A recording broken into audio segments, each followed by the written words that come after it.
ونشهد أن سيدنا وسندنا وحبيبنا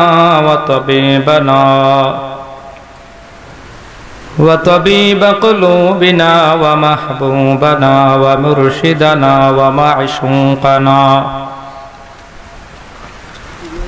ومعشوقنا ومولانا محمدا عبده ورسوله صلى الله تعالى عليه وعلى آله وأصحابه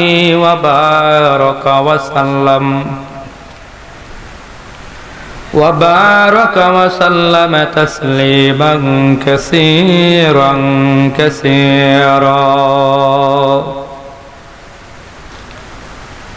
الذي أرسله الله تعالى بالحق بشيرا ونذيرا وداعيا إلى الله بإذنه وسراجا منيرا أما بعد فأعوذ بالله من الشيطان الرجيم بسم الله الرحمن الرحيم إنما المؤمنون الذين إذا ذكر الله وجلت قلوبهم وإذا تليت عليهم آياته زادتهم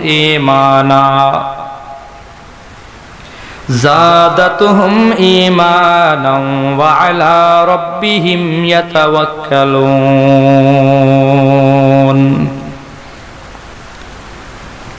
الذين يقيمون الصلاة ومما رزقناهم ينفقون أولئك هم المؤمنون حقا لهم درجات عند ربهم ومغفرة ورزق كريم فقد قال النبي صلى الله عليه وسلم من قال لا إله إلا الله فدخل الجنة أو كما قال النبي عليه الصلاة والسلام صدق الله العظيم وصدق رسوله النبي الكريم ونحن على ذلك من الشاهدين والشاكرين والحمد لله رب العالمين وقال سبحانه وتعالى في شان حبيبه ومحبوبه ومعشوقه إن الله وملائكته يصلون على النبي يا أيها الذين آمنوا صلوا عليه وسلموا تسليما জবান খুলে মহব্বতে শ্রেষ্ঠ নবীর উপর শ্রেষ্ঠ দরুদ, যে দরুদ নামাজে পড়া হয়, দরুদ শরীফ আমরা সকলেই পড়ি। আল্লাহুম্মা সাল্লি আলা মুহাম্মাদিন ওয়া আলা আলি মুহাম্মাদ কামা সাল্লাইতা আলা ইব্রাহিম ওয়া আলা আলি ইব্রাহিম ইন্নাকা হামিদুম মাজিদ। আল্লাহুম্মা বারিক আলা মুহাম্মাদিন ওয়া আলা আলি মুহাম্মাদ কামা বারাকতা আলা ইব্রাহিম ওয়া আলা আলি ইব্রাহিম ইন্নাকা হামিদুম মাজিদ। জবান সকলেই খুলে দেই যাদের জবান চালু আছে।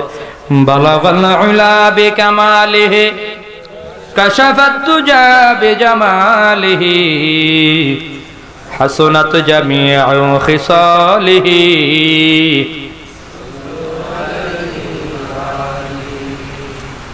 यहाँ हम सब मुसाफिर हैं, यहाँ हम सब मुसाफिर हैं, कब्र आखिर ठिकाना। कोई आगे रवाना है, कोई पीछे रवाना। बलगल उला बिकमालिहि कशफत दुजा बिजमालिहि हसनत जमीउ खिसालिहि।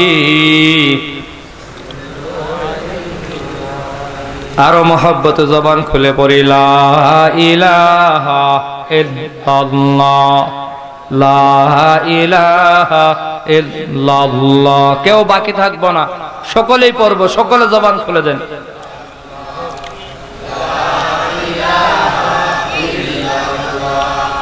লা ইলাহা ইল্লাল্লাহ, লা ইলাহা ইল্লাল্লাহ,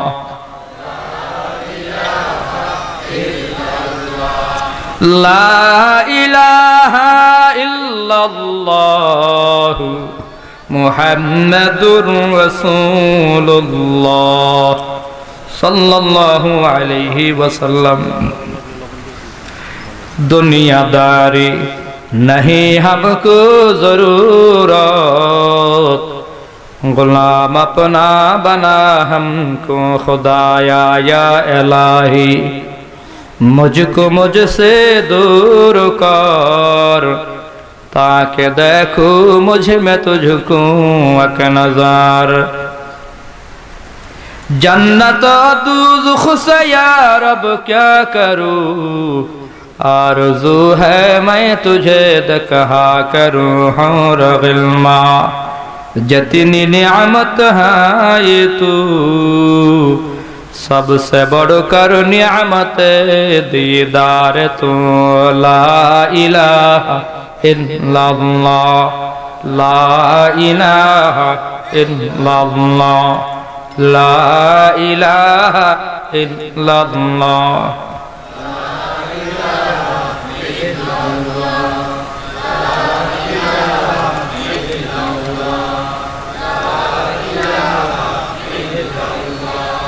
ला इलाहा इल्लल्लाह मुहम्मदुर रसूलुल्लाह सल्लल्लाहु अलैहि वसल्लम।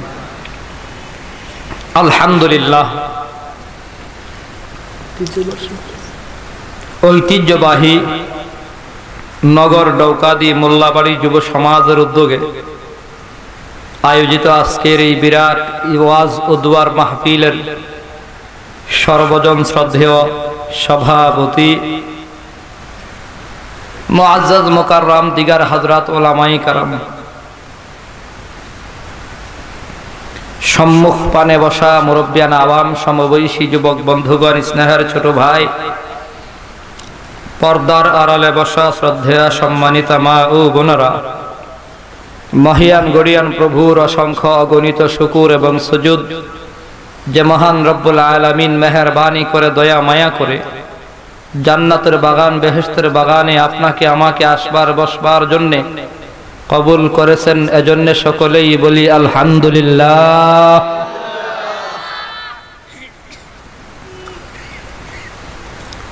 আজ তামাম দুনিয়ায় মুসলমান বড় অশান্তির ভেতর দিয়ে রাত এবং দিন কাটাচ্ছে। পৃথিবীর কোথাও মুসলমানদের শান্তি নাই, মুসলমান শান্তিতেও নাই, অশান্তিতে আছে, বড় বিপদ আর মুসিবতের ভেতরে আছে। কথা ঠিক কিনা ভাই? পৃথিবীর কোনো একটা প্রান্ত থেকেই মুসলমানদের ব্যাপারে সুখের কোনো খবর আমরা পাই না। যেদিক থেকেই খবর কানে আসে সব দুঃখের খবর। কষ্টের খবর আসে। একের পর এক মুসলমান কষ্টের ভেতরে, অশান্তির ভেতরে, দুঃখ আর কষ্টের বেড়াজালে আবদ্ধ মুসলমান। কিসের কারণ? কি এমন কারণ, কি এমন অপরাধ মুসলমান আজ নির্যাতিত কেন? আমরা তো যেখানেই খবর পাই মুসলমান নির্যাতনের শিকার, তো আমরা মিছিল করি, আন্দোলন করি, জেহাদ জেহাদ বলে গলা চিল্লাই, গলা ফাটায়। কিন্তু আগে আমাদের বুঝতে হবে, জানতে হবে, জিহাদ করার মতো ঈমান আমাদের আছে না নাই? জিহাদের ময়দান তো এমন এক ময়দান যেখান থেকে পিঠ দেখিয়ে ফিরে আসলেই জাহান্নামী। জিহাদের ময়দানে যদি নেমে যান,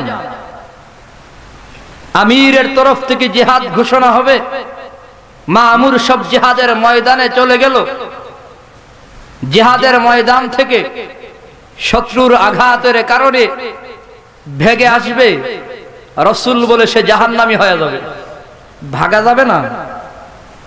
তো জিহাদ জিহাদ বলে চিল্লাই, জিহাদের ময়দানে দাঁড়াবার মতো ঈমান আছে কি নাই সে খবর তো আমার নাই।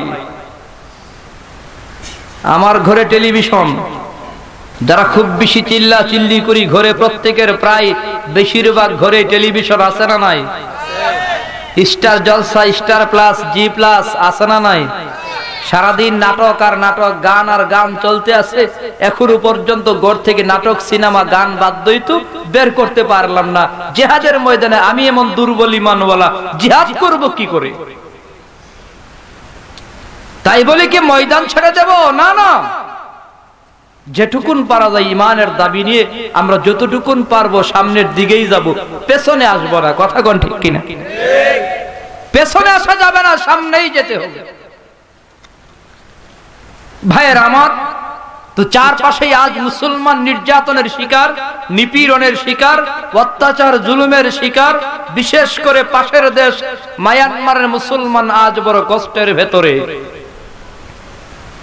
মুসলমানদের বাড়ি ঘরে আগুন, মায়ের সামনে ছেলেকে জবাই করা হচ্ছে, ছেলের সামনে মাকে দর্শন করা হচ্ছে, মুসলমানদেরকে কেটে টুকরো করে করে আগুনে ফেলে দেওয়া হচ্ছে। আমরা প্রতিবেশী দেশ হিসাবে আমাদের কিছু করণীয় আছে না নাই? আরো জোরে বলেন, আছে না নাই?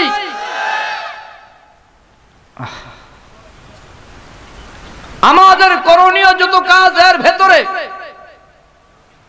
আমি মনে করি সবচেয়ে বড় কাজ যেটা, সেটা হলো রাতের বেলা 2 রাকাত নামাজ পড়ে পড়ে চোখের পানি ছেড়ে ছেড়ে কান্না করা, আল্লাহর কাছে বলা, আল্লাহ মুসলমানদের তুমি বাঁচাও। কয়দিন কান্নাকাটি করলাম। আজ মুসলমান নির্যাতনের শিকার আস্তে আস্তে করে আপনার আমার উপরেও আসবে, আসবে না এমন নয়। আজ আমার ভাইয়ের উপর, কাল আমার উপর চলে আসবে জুলুম, অত্যাচার চলে আসবে, জুলুম চলে আসবে, বিভিন্ন রকমের বাধা বিঘ্নতা চলে আসবে। এখন তো মুসলমানদের অনেক আমলের ভিতরে বাধা আসতেছে, অনেক কর্মসূচির ভিতর বাধা আসতেছে। এই যে দেখেন না, কয়েকদিন আগে মুসলমানদের লং মার্চে বাধা চলে আসছে। ওই যে মায়ানমারের অভিমুখে লং মার্চের ঘোষণা ছিল, মায়ানমারের অভিমুখে মুসলমানদের যাওয়ার প্রোগ্রাম ছিল, সেখানে বাধা চলে আসছে। বিভিন্ন উপায়ে মুসলমানদের বিভিন্ন কাজের ভিতর বাধা আসে। কথা বলুন ঠিক কিনা? আরো আসবে, আরো আসবে। এজন্য আপনাকে আমাকে পাক্কা ঈমানদার হতে হবে। এ বাধাকে ওভারটেক করতে হলে, এ বাধাকে অতিক্রম করতে হলে যেটা আমার আপনার করণীয় সেটা হলো ঈমানকে মজবুত বানাইতে হবে। ঈমান দুর্বল হওয়ার কারণে এত বাধা। আগে নিজেকে দুষার চেষ্টা করেন ভাই। আজ তো আমাদের ঈমান একেবারে শূন্যের কোটায়। এমনিতে তো মুমিনের অভাব নাই। নাম কি? আব্দুর রহমান, তোমার নাম আব্দুল করিম, তোমার নাম আব্দুর রহিম, তোমার নাম আব্দুল সত্তার, আব্দুল গাফফার। নামের ভেতরে বোঝা যায় মুসলমানের ঘরের মুসলমান একেবারে জান্নাতের মেহমান। নাম তো বোঝা যায় জান্নাতের মেহমান, কিন্তু কাজে কর্মে তো বোঝা যায় জাহান্নামের কীট, সুদ খায়। নাম আব্দুর রহমান, আব্দুল করিম ঘুষ খায়, আছে না নাই? চতুর্পাশেই আজ আমরা নির্যাতনের শিকার, নিপীড়নের শিকার। এত জুলুম অত্যাচার থেকে যদি বাঁচতে চাও, আল্লাহ বলে বিজয়ের মালা যদি নিতে চাও, তাহলে 1 নম্বরে তুমি খাঁটি মুমিন হয়ে যাও। কারণ যারা খাঁটি মুমিন হবে, আমি আল্লাহ তাদের বন্ধু হয়ে যাব। সুবহানাল্লাহ জোরে করেন। খাঁটি মুমিনের বন্ধু হবে কে? আরো জোরে কে? খাঁটি মুমিন হও। খাঁটি মুমিন কারা? এমনিতে মুমিনের অভাব নাই, সব কিন্তু খাঁটি না। বাজারে ঘিয়ের অভাব নাই, সব খাঁটি ঘি না। ভেজাল আছে না নাই? সব মধু খাঁটি নয়, ভেজাল মধু আছে না নাই? মুমিনের অভাব নাই, সব কিন্তু খাঁটি মুমিন না। বাঙালির তো অভাব নাই, সব কিন্তু বাঙালি না। আবাঙ্গালিও কিছু আছে না নাই? ওই মুক্তিযুদ্ধের দুশ্মন, রাজাকার, আলবদর, দেশের দুশ্মন, স্বাধীনতার দুশ্মন, ৬৮,০০০ বর্গ মাইলের দুশ্মন। আরে ভাই, যুদ্ধ অপরাধী, যুদ্ধের সময় মুক্তিযোদ্ধাকে শহীদ করেছে, যুদ্ধের সময় আপনার আমার মা বোনকে নির্যাতন করেছে, ব্যভিচার করেছে, দর্শন করেছে, অথবা দর্শনে সাহায্য সহযোগিতা করেছে। সে যত বড় আলেম হোক না কেন, যত বড় পীর হোক না কেন, যত বড় নেতা হোক না কেন, যুদ্ধের সময় যদি অপরাধ করেই থাকে, তাহলে সে যুদ্ধ অপরাধী। অতএব ইসলামের আইন যুদ্ধের সময়, স্বাধীনতার সময়, স্বাধীনতার বিরুদ্ধে যারা চক্রান্ত করেছে অথবা অপরাধ করেছে, এদেরকে ফাঁসি দিতেই হবে। এখানে ইসলামের কোনো বাধা নাই, এখানে ইসলামের কোনো বাধা নাই। তবে সাবধান, দাড়িওয়ালা, টুপিওয়ালা, পাঞ্জাবিওয়ালা, কোরআনওয়ালা দেখলেই তুমি রাজাকার বলবা, সেখানে আমার বাধা। ঠিক কিনা জোরে কোন? আপনি আসল যুদ্ধাপরাধী ফাঁসি দেন, সেখানে আমাদের সকলের মত, আমরা সহমত পোষণ করি। তবে টুপিওয়ালা, দাড়িওয়ালা, পাঞ্জাবিওয়ালা দেখলেই যারা রাজাকার বলে, কথা বলে, এরা হলো রাজাকারের ঘরের রাজাকার। তবে সাবধান, আমার মা বোনকে দর্শন করেছে, দর্শনের সুযোগ যারা দিয়েছে, এদেরকে ফাঁসি দিতে হবে ইসলামও বলে। কথা বলুন ঠিক কিনা? অতএব সব বাঙালি নয়, বাংলার কিছু দুশ্মন আছে না নাই? আর যারা কন না ভাই, এটা বিজয়ের মাস তো ভাই। ঠিক সকলে মুমিন নয়, কিছু ভেজাল মুমিন আমাদের সমাজে আছে না নাই? আমাকে আপনাকে খাঁটি মুমিন হতে হবে। যদি খাঁটি মুমিন হতে পারি, আল্লাহ বলেন তোমাদের সম্মান, মর্যাদা, ইজ্জত আমি আল্লাহ সকলের ঊর্ধ্বে করে দেব। সুবহানাল্লাহ জোরে করেন। খাঁটি মুমিন কারা? এই প্রসঙ্গে আল্লাহ রাব্বুল আলামিন মুস্তাকিল এক সূরার ভেতরে 5টি বৈশিষ্ট্য বয়ান করেছেন। 5 গুণ যার হবে, তারাই হবে খাঁটি মুমিন। কয় গুণ? আরো জোরে বলেন, কয় গুণ? 5 গুণ যাদের হবে, তারাই হবে খাঁটি মুমিন, হক্কানি মুমিন। এমন খাঁটি মুমিনের জন্য আল্লাহ বলতেছেন, তাদের জন্য পুরস্কার হলো 3টি। সূরা আনফালের শুরুতে 2, 3, 4 3টি আয়াতের ভেতরে, প্রথম 2-3 আয়াতের ভেতরে আল্লাহ খাঁটি মুমিনের গুণাবলী বয়ান করেছেন। 4 নম্বর আয়াতে আল্লাহ খাঁটি মুমিনের পুরস্কার বয়ান করেছেন। গুণ হলো 5টি, পুরস্কার হলো 3টি। খাঁটি মুমিন আমরা হতে পারলে 3 পুরস্কার পেয়ে যাব। 3টি পুরস্কার কি? আর খাঁটি মুমিন হতে হলে আমাদের 5টি কি গুণ অর্জন করা লাগবে, সে প্রসঙ্গে আলোচনা করার প্রয়াসে আমি সূরা আনফালের শুরু থেকে কয়েকটা 3খানা আয়াতে কারিমা তিলাওয়াত করেছি। আল্লাহ বলে খাঁটি মুমিনের 5 গুণ। 1 নম্বর, ক্বালা সুবহানাহু ওয়া তাআলা, ইন্নামাল মুমিনুনা আল্লাযীনা ইযা যুকিরাল্লাহু ওয়াজিলাত কুলুবুহুম। নিশ্চয়ই খাঁটি মুমিন যারা হবে, ইযা যুকিরাল্লাহ, যখন আল্লাহ পাকের জিকির হয়, ওয়াজিলাত কুলুবুহুম, অন্তর তখন থরথর করে কেঁপে ওঠে। খাঁটি মুমিনের 5 গুণের 1 নম্বর গুণ, 1 নম্বর গুণ, ইযা যুকিরাল্লাহু ওয়াজিলাত কুলুবুহুম। নিশ্চয়ই আল্লাহ পাকের জিকির যখন শুনে, আল্লাহর জিকির যখন হয়, জিকরুল্লাহ, আল্লাহু আকবার, আল্লাহু আকবার। মসজিদের মুয়াজ্জিন মিনারের ভিতরে আযান দেয়, আল্লাহু আকবার অর্থ আল্লাহ সকলের বড়। আল্লাহু আকবার মানে আল্লাহ হলো সকলের বড়। এখানে আল্লাহ কাবীর বলা হয় নাই, আল্লাহ বড় বলা হয় নাই। কাবীর শব্দ বাদ দিয়া আকবার লাগানো হলো। কাবীর আর আকবরের ভিতরে আসমান জমিন ব্যবধান। কাবীর শব্দের অর্থ হলো বড়, আকবার অর্থ হলো সবচেয়ে বড়। এর মানে হলো আল্লাহ সকলের চেয়ে বড়। ঠিক কিনা ভাই? আল্লাহ সকলের সমান না বড়? আরো জোরে কোন, আল্লাহর সমান কেউ আছে নাকি ভাই? আরো জোরে কোন। আল্লাহ বলে কুল হুয়াল্লাহু আহাদ। ও নবী, দুনিয়ার মানুষকে জানিয়ে দাও আল্লাহ এক, আল্লাহুস সামাদ। আল্লাহ পাক কারো কাছে ঠেকা নয়, দুনিয়ার সব আল্লাহর কাছে ঠেকা। লাম ইয়ালিদ ওয়া লাম ইউলাদ। আল্লাহ পাক রব্বুল আলামিন কাউকে জন্ম দেন নাই, কারো ঘরে জন্ম হন নাই। এর মানে হলো আল্লাহর ছেলেও নাই, মেয়েও নাই, মাও নাই, বাবাও নাই। ওয়া লাম ইয়াকুল্লাহু কুফুয়ান আহাদ। আল্লাহ পাকের সমান কেউ নাই। আল্লাহর সমান আছে নাকি? আরো জোরে কর। আকবার শব্দের অর্থ হলো সবচেয়ে। জোরে কর না, সবচেয়ে। তার মানে আল্লাহর সমান কেউ নাই। ইজা যুকিরাল্লাহ, আল্লাহ বলে এক নম্বর খাঁটি মুমিনের গুণ, আল্লাহ জিকির শোনার সাথে সাথে ওয়াজিলাত কুলুবুহুম, অন্তরটার ভিতর থর থর করে কম্পন তৈরি হবে, থর থর করে দিল কাঁপবে। তাহলেই প্রমাণ হয়ে যাবে সে খাঁটি মুমিন। এ মুমিন মুসলমান ভাই, মুয়াজ্জিন যখন বলে আল্লাহু আকবার, আল্লাহ সকলের বড়, এর মানে হলো দোকানওয়ালা ভাই, আল্লাহ তোমার দোকানের চেয়েও বড়। এর রিকশাওয়ালা ভাই, আল্লাহ তোমার রিকশার চেয়েও বড়। এর সিএনজি ওয়ালা ভাই, এর অর্থ হলো সিএনজি চালানোর চেয়ে আল্লাহ বড়।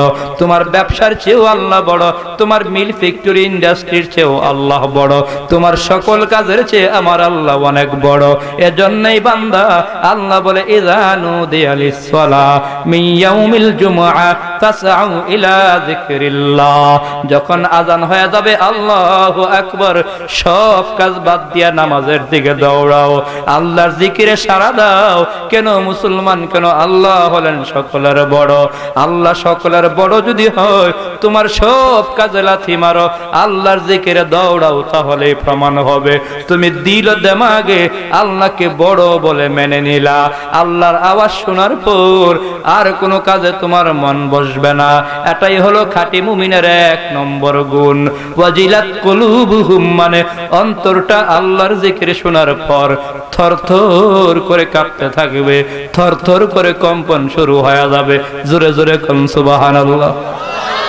ওই যে খবর নিয়ে দেখো, বুস্তানুল মুসান্নিফ নামের কিতাবের ভেতরে আল্লামা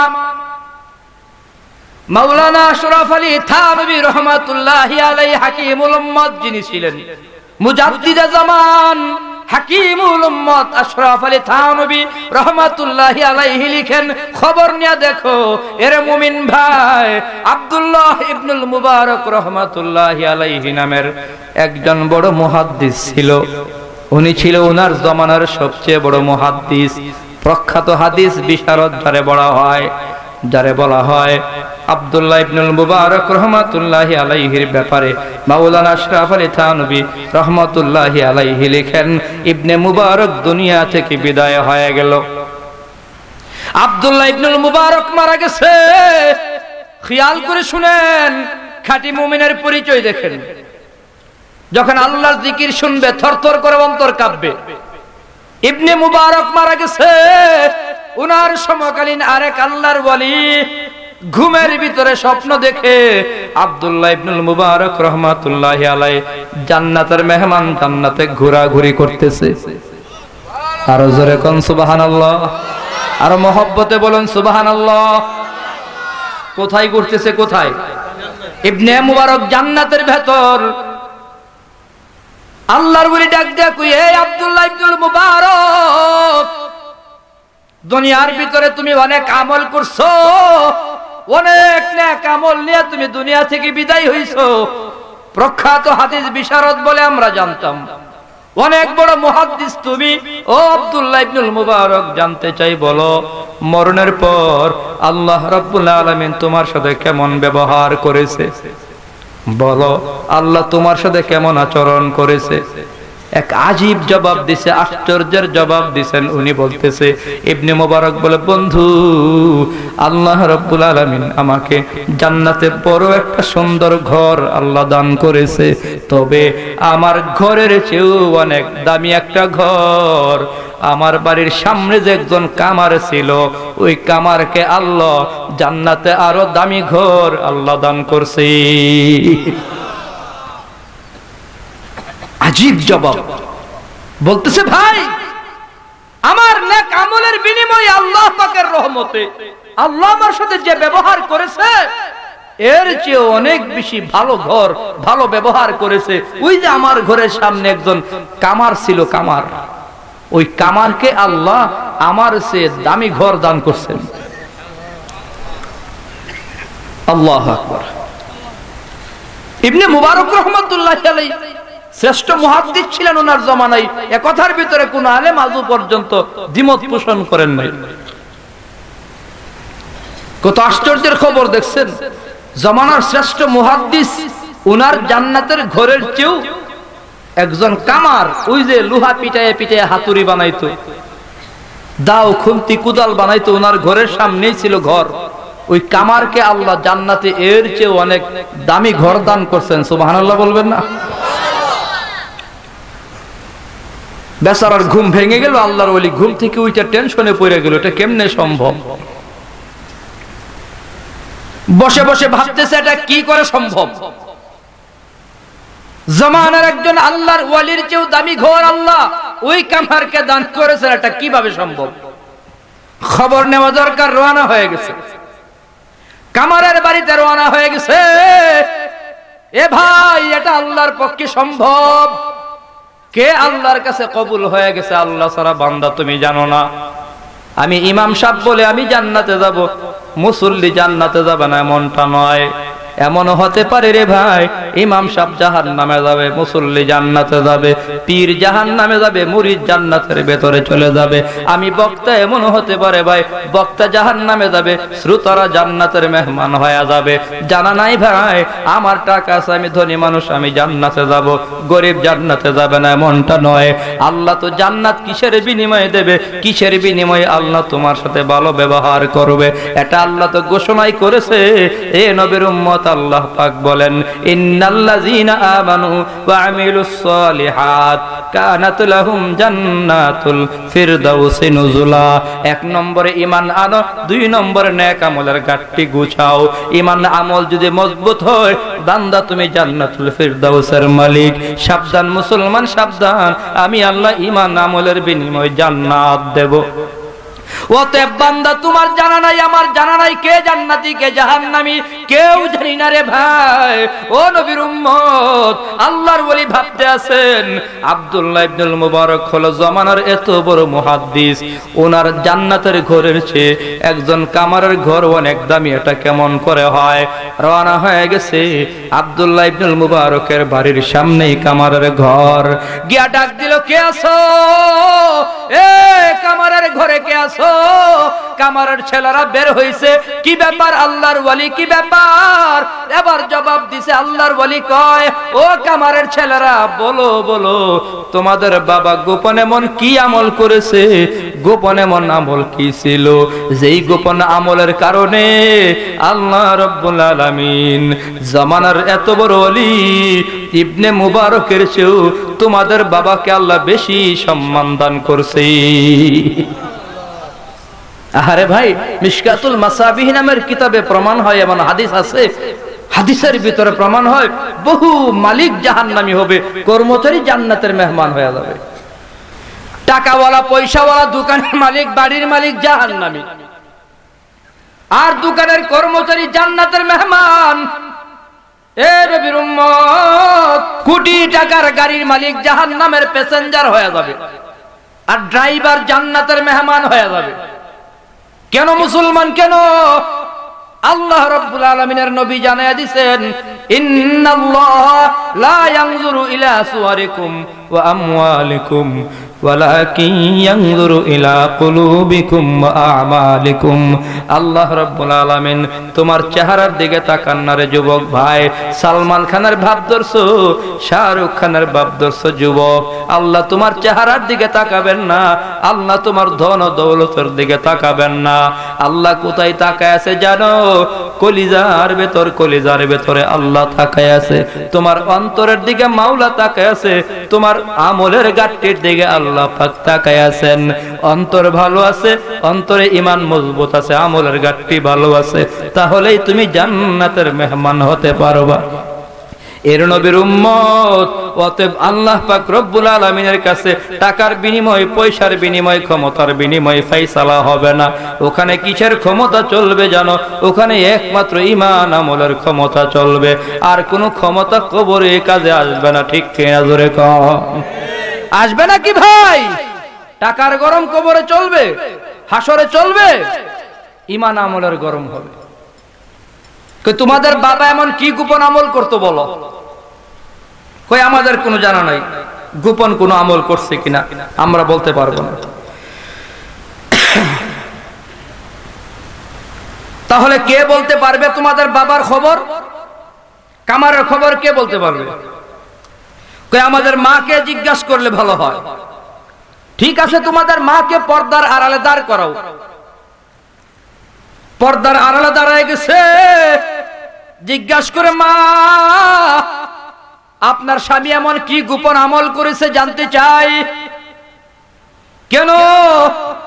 ওই গোপন আমল আমার জানাই লাগবে। আল্লাহ রাব্বুল আলামিন জামানার ওয়ালি আব্দুল্লাহ ইবনুল মুবারকের চেয়েও আপনার স্বামীকে আল্লাহ বেশি সম্মান দান করেছেন। এমন গোপন কি আমল করছে একটু বলেন মা। মহিলা ডাক দেওকে আল্লাহর ওয়ালি, আমার স্বামীর তেমন কোনো গোপন আমল নাই, তবে দুইটা আমল ছিল, এই আমলগুলাই আল্লাহ কবুল করছেন কিনা আল্লাহ জানেন। কি আমল বলো মা? ও আল্লাহর ওয়ালি, এক নম্বর আমার স্বামীর আমল ছিল, ভালো করে মনোযোগ দুনবারে দোকানওয়ালা ভাই, রিকশাওয়ালা ভাই, ও মুসলমান ভাইয়েরা, বুড়া বাবারা, পর্দার আড়ালের মা বোনেরা, দিলের কান দিয়ে একটু শোনা লাগবে, হেদায়েতের বাতি আল্লাহ জ্বালায়া দিতে পারেন। মহিলা ডাক দেওকে আল্লাহর ওয়ালি, আমার স্বামী হাতুড়ি দিয়া লোহা পিটাইতেছে, লোহা পিটাইতেছে, দা হইতেছে, ছড়ি হইতেছে। হঠাৎ করে মাইকের ভিতরে আজান হয়ে গেছে, আল্লাহু আকবার, আল্লাহু আকবার। এই আওয়াজটা আমার স্বামীর কানে আসার পর হাতুড়ি উপরে আজান আল্লাহু আকবার কানে আসছে, হাতুড়িটার নিচে নামাই নাই, পেছনেই দিল দিয়া ফেলে দিয়া আমার স্বামী দাঁড়ায় যাইতো। আমার স্বামীর শরীরটা থরথর করে কাঁপতো, আর আল্লাহকে ডাক দিয়া বলতো, আল্লাহ দুনিয়ার মানুষ আমারে কামার বলিয়া ডাকে, সারাদিন আমি লোহা পিঠাই, এজন্য মানুষ আমারে কামার বলিয়া ডাকে। আল্লাহ তুমি তো দেখতেছো আজান হয়ে গেছে, আমি কামারগিরি বন্ধ করে দিয়া, লোহা পিটানো বন্ধ করে দিয়া, এই যে হাতুড়ি ফালাইয়া আমি বান্দার নামাজের প্রস্তুতি নিয়ে গেলাম, নামাজের জন্য রওনা হয়ে গেলাম। ওরে মাওলা, তুমিও কি হাসরের দিন আমারে কামার বলিয়া ডাকবা? আল্লাহ তুমি কি আমারে কামার বলিয়া ডাকবা? মানুষ আমারে কামার ডাকে কোনো দুঃখ নাই, ও মাওলা তুমিও আমারে কামার বলিয়া ডাকিও না। তুমি তো দেখতেছো আজান হয়ে গেছে, কাজ আমি বন্ধ করিয়া দিলাম। ও আল্লাহর ওয়ালি, আমার স্বামী চোখের পানি ছেড়ে ছেড়ে আল্লাহর কাছে কান্নাকাটি করতো, ডাক দিয়া বলতো, আল্লাহ হাসরের দিন অন্তত একবার তুমি আমারে অগণিত অসংখ্য মানুষের সামনে একবার তুমি গোলাম বলিয়া ডাক দিও। আল্লাহ তোমার গোলাম হতে পারলে দুনিয়ার কোনো কিছু আমার দরকার নাই। দুনিয়াদারি নাহি হামকো জরুরত, गुलाम अपना बना हमको खुदाया, बुजुर्गों की नहीं हमको जरूरत, গোলাম আপনা বানা হামকো খুদায়া। আল্লাহর ওয়ালিরা দোয়া করতো, আল্লাহ তোমার গোলাম বনতে চায়, দুনিয়া চাই না, টাকা চাই না, বাড়ি চাই না, গাড়ি চাই না, মাওলা তোমার গোলামি চাই, গোলামি চাই। আল্লাহর ওলি ডাক দিয়া কইতো, আমার স্বামী বলতো, আল্লাহ হাসরের দিন আমারে গোলাম বলিয়া ডাইকো। এই ছিল একটা গোপন আমল। এ মুসলমান ভাইয়েরা আমার, 2 নম্বর মহিলা ডাক দেয়া কই, স্বামী আমার, ও আল্লাহর ওলি, আমার স্বামীর 2 নম্বর গোপন আমল হলো। কি এমন গোপন আমল? আমি দেখতাম হাতুড়ি পিটাইতো সারা রাত হাতুড়ি পিটাইতো। আর ইবনে মুবারক রহমাতুল্লাহি আলাইহির ঘরের ছাদের দিকে তাকায়া থাকতো। আব্দুল্লাহ ইবনুল মুবারক ছাদের উপর তাহাজ্জুদের নামাজ পড়তো। সারা রাত সালাতুল লাইল তাহাজ্জুদের নামাজ পড়ে রাত্র কাটাইয়া দিত। আমার স্বামী ইবনে মুবারকের ওই যে নামাজ দেখতো আর চোখের পানি সরে সরে কাঁদতো। আল্লাহকে ডাইকা বলতো, আল্লাহ ইবনে মুবারককে তুমি ধনী বানাইছো, ধনী বানাবার কারণে তোমার ইবাদত করে বন্দেগী করে। আর আল্লাহ তুমি আমারে গরিব বানাইছো, আমার গরিবের কারণে আমি সংসারের টানে এই যে কাজকর্ম করি। আমিও যদি তার মতো ধনী হইতাম, আল্লাহ তার মতো আমার সুযোগ দিতা, আমিও সারা রাত তাহাজ্জুদের নামাজ পড়ে কাটাইয়া দিতাম। আমার স্বামী আব্দুল্লাহ ইবনুল মুবারকের ইবাদত দেখে দেখে চোখের পানি সরে সরে কাঁদতো। আল্লাহর কাছে চাইতো, আল্লাহ ইবনে মুবারককে তুমি সুযোগ দিছো, আমারেও যদি সুযোগ দিত আমিও নামাজ পড়তাম। এর নবীর উম্মত, আল্লাহর নবী কয়, হিরসে ইবাদত, ইবাদতের লোভ যদি কোনো বান্দার অন্তরে পাওয়া যায়, ইবাদত করতে পারে না, নফল নামাজ পড়তে পারে না, সময়ের অভাব, রিকশা চালাইতে হয়, নফল নামাজ পড়তে পারে না, দোকানদারি করতে হয়, নফল নামাজ পড়তে পারে না, সিএনজি ড্রাইভিং করতে হয়, নৌকা চালাইতে হয়, সংসারের টানে গার্মেন্টসে কাজকর্ম করতে হয়। এর শ্রমিক ভাই, নফল ইবাদত তুমি করতে পারো না, তবে তোমার দিলে আফসোস ছিল, আহারে আল্লাহ, ওই যে আল্লাহর বলি নফল নামাজ বেশি বেশি পড়ে, ওনার 4-5টা ছেলে আছে, অনেক টাকার মালিক হওয়ার কারণে উনি সময় পাইয়া গেল। আল্লাহ তুমি আমারে সময় দাও নাই, আমি তো অবসর পাইলে আমিও ইবাদত বন্দেগী করতাম। নবীর হাদিসের দ্বারা প্রমাণ হয়, ইবাদতের খালেস লুব যদি কারো দিলের ভিতরে পাওয়া যায়, তাহলে কবুল ইবাদতের নেকি তার আমল নামায় লিখে দেওয়া হয়। আর জোরে কোন সুবহানাল্লাহ। খালেস লুব থাকা লাগবে দিলের ভিতরে। আমার স্বামী ইবনে মুবারকের ইবাদত দেখে দেখে লুব করত। গরিব তো, নফল নামাজ পড়তে পারে নাই, তবে ওই ধনী আল্লাহর ওলির নফল দেখা দেখা লুপ করতো। হ্যাঁ, যদি আমিও সময় পাইতাম আমিও নফল নামাজ পড়তাম। আমি আল্লাহ তুমি গরিব বানাইছো, আমারে গরিব বানাইছে কে? আর জোরে কর না ভাই, কে বানাইছে গরিব? ধনী কে বানাই? কথা কয় না, ঘুমায় গেছেন নাকি? গরিব কে বানাই? ধনী বানাই কে? গরিব বানাই কে? আমার স্বামী কান্ত আর বলতো, আল্লাহ তুমি যদি আমারে ইবনে মুবারকের মতো ফারাগত দিতা, আমিও তাহাজ্জুদের নামাজ পড়তাম। আল্লাহ তুমি আমারে গরিব বানাবার কারণে আমি পারি না। আল্লাহ, মুসলমান ভাইয়ের আমার, আল্লাহর বলে কই মনে হয় এই গুণের কারণেই আল্লাহ রাব্বুল আলামিন ইবনে মুবারকের চেয়েও তোমার স্বামীকে বেশি সম্মান দিছে। বলুন সুবহানাল্লাহ। তো খাঁটি মুমিনের 1 নম্বর গুণ, ইন্নামাল মুমিনুনা আল্লাযীনা ইযা যুকিরাল্লাহু ওয়াজিলাত কুলুবুহুম, নিশ্চয়ই খাঁটি মুমিন যারা হবে তারা আল্লাহর জিকির শুনলে অন্তর থরথর করে কেঁপে উঠবে, অন্তরটা থরথর করে কেঁপে উঠবে। ভালোবাসাই হতে পারে, আল্লাহ পাকের আযাবের ভয়েও হতে পারে, অন্তরে কম্পন তৈরি হয়ে যাবে। এটা হলো খাঁটি মুমিনের 1 নম্বর গুণ। 1 নম্বর গুণ। 2 নম্বরে আল্লাহ বলে, ওয়া ইযা তুলিয়াত আলাইহিম আয়াতুহু যাদাতুহুম ঈমানা। এরে মুমিন, 2 নম্বর খাঁটি মুমিনের গুণ হলো কোরআন তিলাওয়াত যত করবে মুমিনের ঈমান তত বাড়বে। কোরআন তিলাওয়াত যত করবে মুমিনের ঈমান তত বাড়বে। এই কথার ব্যাখ্যায় মুফাসসিরিনে কেরাম বলেন, কোরআনের বয়ান যত শুনবে তত মজা লাগবে, তিলাওয়াত যত করবে তত মজা লাগবে, তাফসীর যত শুনবে তত মজা লাগবে, ওয়াজ মাহফিল যত করবে তত মজা লাগবে, শুনবে মজা লাগবে। মজা লাগলেই বুঝবেন ঈমান ওয়ালার গুণ হাসিল হয়ে গেছে। ঈমান ওয়ালা ওয়ালার 2 নম্বর গুণ হলো কোরআন তিলাওয়াত তার কাছে ভালো লাগবে। এরে ভাই, কোরআনের বয়ান ভালো লাগবে। দুঃখ, আজকের সমাজে একদল কোরআনের দুশমন আছে। কোরআনের বয়ান হইলে ভালো লাগে না, নিজে তো কোরআনের বয়ান শুনেই না, আবার মানুষকে শুনতেও দেয় না। তাফসীর মাহফিলে বাধা দেয়, ওয়াজ মাহফিলে বাধা দেয়। এ মুসলমান ভাইয়েরা আমার, কোরআনের বয়ানে বাধা দেয়, ইসলামী জলসার ভিতরে বাধা দেয়। যারা কোরআনের বয়ানে বাধা দেয়, আল্লাহর কসম, আল্লাহর কসম, এরা ইহুদিদের দালাল, কোনো সন্দেহ নাই। আরো জোরে কোন ঠিক কিনা? একদল এমন আছে না নাই? ওয়াজ মাহফিল করায়ও না, আবার করতে গেলে তার কাছে ভালো লাগে না, ঠাট্টা করে মশকরা করে। ওয়াজ মাহফিল করে লাভ কি? ঠাট্টা করে আছে না নাই? হ্যাঁ, ওর কাছে কোরআন ভালো লাগে না, কোরআনের বয়ান ভালো লাগে না, ওয়াজ মাহফিল ভালো লাগে না, কোরআনের তিলাওয়াত ভালো লাগে না। ঘরের ভিতরে টেলিভিশন লাগায় রাখছে, টেলিভিশনের নাটক খুব ভালো লাগে, আছে না নাই?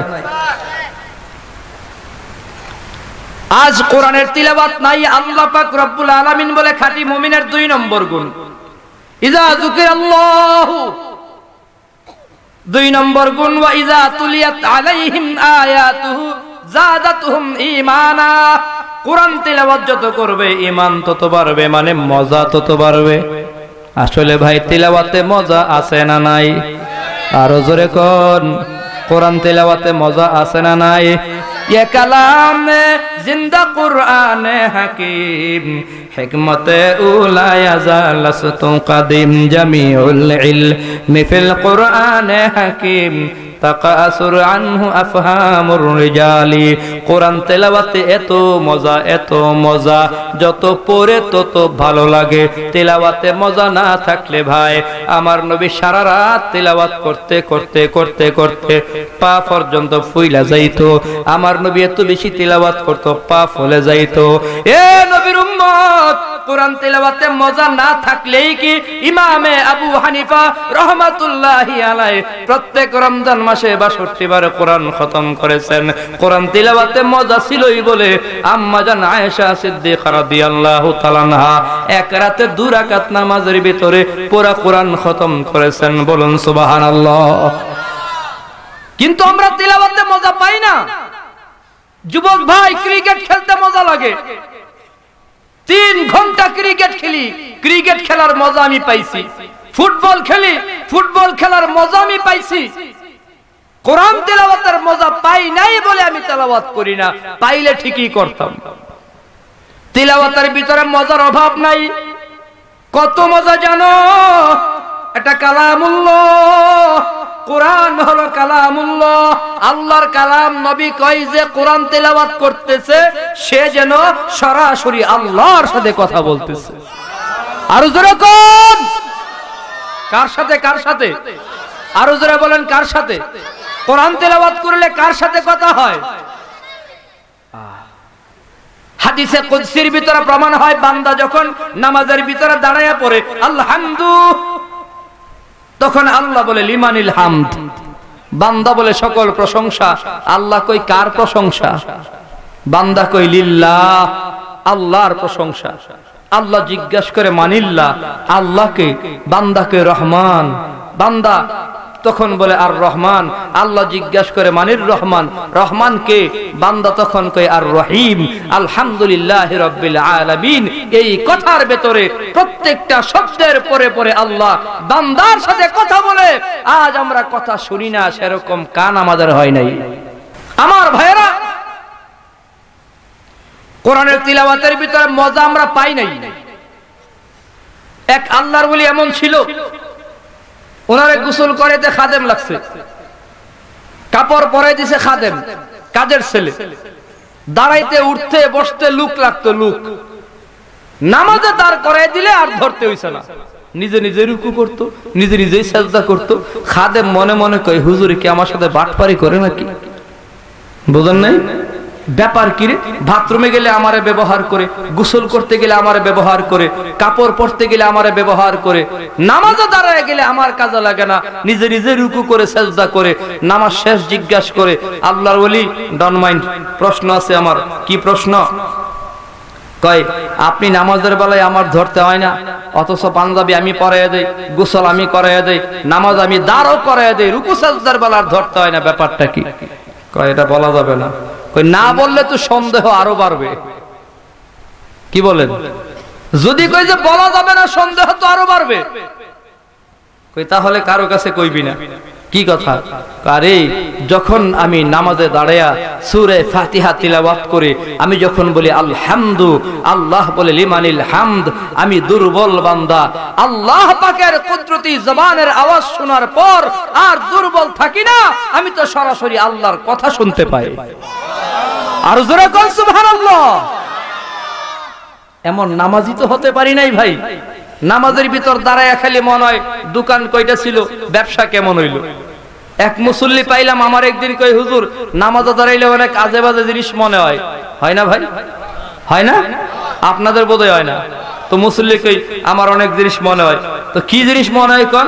কই একটা জিনিস একদিন এমন এক জিনিস মনে হইলো, আশ্চর্যের বিষয়, নামাজে যেই মাত্র দাঁড়াইছি আল্লাহু আকবার বলে, তখনই মনে হয়ে গেল আরে নামাজের পরেই তো বিয়ের দাওয়াত, অমুক বাড়িতে খাইতে যাবো, একটা দাওয়াত আছে, পান তো একটা বানাই আনছিলাম, পান যে আনছি পানির ভিতরে জর্দা দিলাম কি দিলাম না, পানির ভিতরে জর্দা আছে কিনা এই কথা মনে হয়ে গেছে নামাজের ভিতরে। খেয়াল করেন মাঝে মধ্যে নামাজে আমাদের এদিক সেদিক মন যায়নি ভাই? আর যারা কোন যায়নি? এজন্য ভাইয়ের আমার নামাজের ভিতর দিল বসাইতে হবে। তিলাওয়াত করলে কার সাথে কথা বলা হয়? কোরআন তিলাওয়াত করলে আল্লাহর সাথে কথা বলা হয়। এজন্য ভাইয়েরা আমার কোরআন তিলাওয়াত ঘরের ভিতরে চালু করিয়া দাও। আজকে কোরআনের তেলাওয়াত ঘরের ভিতরে নাই। আগের জামানায় মুরব্বিদের তিলাওয়াতের কারণে আমাদের ঘুম ভাঙতো। এখন তো ঘরে কোরআন তিলাওয়াত নাই, টেলিভিশনের আওয়াজ আছে, রূপবানের গান আছে, মমতাজের গানের আওয়াজ হয়, তিলাওয়াতে কোরআন নাই। নবী কই আফদালুল ইবাদাতি তিলাওয়াতুল কোরআন, কোরআন তিলাওয়াত হলো সর্বোত্তম ইবাদত। এর যুবক ভাই প্রত্যেকদিন অল্প হলো তিলাওয়াত করে করে ঘুমাও, অন্তত সূরা ফাতিহাটা তিলাওয়াত করে ঘুমাও, কুল হুয়াল্লাহু আহাদ সূরাটা 3 বার তিলাওয়াত করে ঘুমাও। কারণটা কি জানো? 3 বার যদি কেউ সূরা ইখলাস কুল হুয়াল্লাহ সূরাটা পড়ে, তার আমলনামায় পুরো কোরআন খতমের নেকি দেওয়া হয়। এজন্য ঘুমাবার আগে একটু তিলাওয়াত করে ঘুমাও। এ নবীর উম্মত, তিলাওয়াতের বিনিময়ে নুজুলের রহমতের ফয়সালা হয়। ইজা কুরিআল কুরআন ফাসতামিউ লাহু ওয়া আনসিতু লাআল্লাকুম তুরহামুন। যখন কোরআন তিলাওয়াত হয়, মানুষ চুপচাপ কোরআন তেলাওয়াত শুনে, তখন আল্লাহ পাক রহমত নাজিল করেন। আজকে তিলাওয়াতে মজা পাইলাম না রে ভাই, মজা আছে কিন্তু মজা পাই নাই। যেদিন পায়া যাবা ওই দিন তোমাকে কোরআন থেকে কেউ দূরে সরাইতে পারবে না। এর যুবক ভাই, ওই যে প্রেমিকার সাথে কথা বলে মজা পায়া গেছো, সারা রাত কথা বলে ফোনে কথা বলতে আছে, ব্যালেন্স শেষ হয়ে গেছে, ইমার্জেন্সি ব্যালেন্স আনছে, ওইটাও শেষ। কি ব্যাপার, কার সাথে কথা কস? ওই কইস না মিস কল আইছিল, দিছিলাম ব্যাক কল, ব্যাক কলে কানেকশন শুরু হয়ে গেছে। বাড়ি কই? কই বরিশাল। বরিশাইল্লা মাইয়ার সাথে সম্পর্ক হয়ে গেছে ফেসবুকে। এ যুবক ভাই, প্রমাণ আছে না নাই? এই ফোনে এমন হয়, প্রমাণ আছে না নাই? সারা রাত ফোনে কথা বলে, বন্ধু দেখা কই কি রে কালার গোরের কালা, এই কালাটার সাথে এত ভালো সম্পর্ক তোর? কইস না কালা হইলো জব্বর ভালা, না দেখলে লাগে বড় জ্বালা। এই যে দিলের ভিতরে মোহব্বত ঢুকছে ভাই, যুবক ভাই কথা না বললে ভালো লাগে না। ব্যালেন্স শেষ হয়ে গেছে, আবার ব্যালেন্স পুরাইতে হয়, টাকা ঢুকাইতে হয়, কথা শেষ হয় নাই, এমবি শেষ, চ্যাটিং শেষ হয় নাই, মজা রয়ে গেছে। এখন মজা পাইছো? এ যুবক ভাই, মজা পাইছো বলেই কথা বলতে তো ভালো লাগে, টাকা শেষ হইলে আবার ঢুকাইতে মনে চায়। কই ঠিক যেদিন আল্লাহর সাথে কথা বলে তুমি মজা পাইয়া যাবা বান্দা। কোরআন তিলাওয়াতে তো মজা। আমার নবী যখন তিলাওয়াত করতো, তিলাওয়াত শুনে পর্যন্ত মুসলমান হয়ে যাইতো। আরো জোরে কোন। একবার মক্কা নগরীতে হজ্জের সময় চলে আসছে। হজের সময় আবু জাহাল আবু লাহাব বসে বসে পরামর্শ করে, মুহাম্মদ যে সুন্দর করে কোরআন তেলাওয়াত করে, এর তেলাওয়াত শুনলেই তো মানুষ মুসলমান হয়ে যাইব। এক কাজ করো, পয়েন্টে পয়েন্টে লোক দাঁড় করায় দিছে, যেদিক থেকেই মানুষ আসবে প্রত্যেকটা মুড়ে মুড়ে নেতারা দাঁড় করায় দিছে। আবু জাহাল আবু লাহাব উতবা সাইবার মতো বড় বড় নেতারা দাঁড়াইছে, তুমি এই পয়েন্টে আমি সেই পয়েন্টে, সবগুলা মুখে বড় বড় নেতারা দাঁড়াইছে। বাহির থেকে লোক হজ্জের মৌসুমে আসবে, আসলেই বলবা সাবধান, এই মক্কার ঘরের সামান্য একটু এদিকেই একটা পাগল আছে, নতুন পাগল, হের কাছেও কিন্তু যাইও না। সবাই পয়েন্টে দাঁড়ায় দাঁড়ায় অ্যাডভাইস করে, পাগলের অ্যাডভাইস। কই সাবধান, তোমরা দামেস্কে থেকে আসছো, তোমরা মিশর থেকে আসছো, যে দিক থেকে মানুষ আসে সবাইকে বলতেছে সাবধান, কাবা ঘরের পাশেই একটা ঘর আছে, যেই ঘরে মুহাম্মদ নামের একটা পাগল আছে, সাবধান, ওই পাগলের কাছে কেউ যায় না। কিন্তু কারণ কাফের বেঈমানরা আবু জাহাল আবু লাহাব ভালো করে জানে মুহাম্মদের তিলাওয়াতে তো মজা, তিলাওয়াত শুনলেই মুসলমান হওয়ার জন্য পাগল হয়ে যায়। অ্যাডভাইস যখন বাড়ছে, অপপ্রচারে কিন্তু প্রসার বেশি হয়, অপপ্রচারে প্রসার বেশি হয়। লোকদেরকে যখন বলে সাবধান, কাবা ঘরের পাশে একজন পাগল আছে, যাইও না, লোকেরা মনে মনে কইরা কি মন পাগল রে, যেই পাগলের ব্যাপারে আবু জাহাল সতর্ক করতেছে, আবু লাহাব বলতেছে, উতবা সাইবার মতো বড় বড় নেতারা সতর্ক করে, কেমন পাগল, এক নজর দেখার দরকার। আগ্রহ আরো বাড়ছে, সুবহানাল্লাহ কোন, আরো জোরে কোন, এই আগ্রহ কে বাড়ায় দিছে? আরো জোরে বলেন কে? আল্লাহ দিলের মধ্যে আগ্রহ বাড়ায় দিছে, পাগলটার এক নজর দেখাই। ইয়ামান দেশ থেকে, মিশর থেকে, দামেস্ক থেকে, ইরাক থেকে, ইরান থেকে যত মানুষ চতুর্দিক থেকে আসতেছে পাগলকে দেখার জন্য এক নজর যায়। লোকেরা গেল, গিয়ে জিজ্ঞাসা করে, এই মুহাম্মদ, তুমি কি আব্দুল্লাহর ছেলে মুহাম্মদ? কয় হ্যাঁ। তুমি কি এমন জাদু শিখছো? তোমার নাকি একটা জাদু আছে, কি করো? কয় মুহাম্মদ আরবি সাল্লাল্লাহু আলাইহি সাল্লাম এদের সামনে কোরআন তেলাওয়াত শুরু করে দিলেন।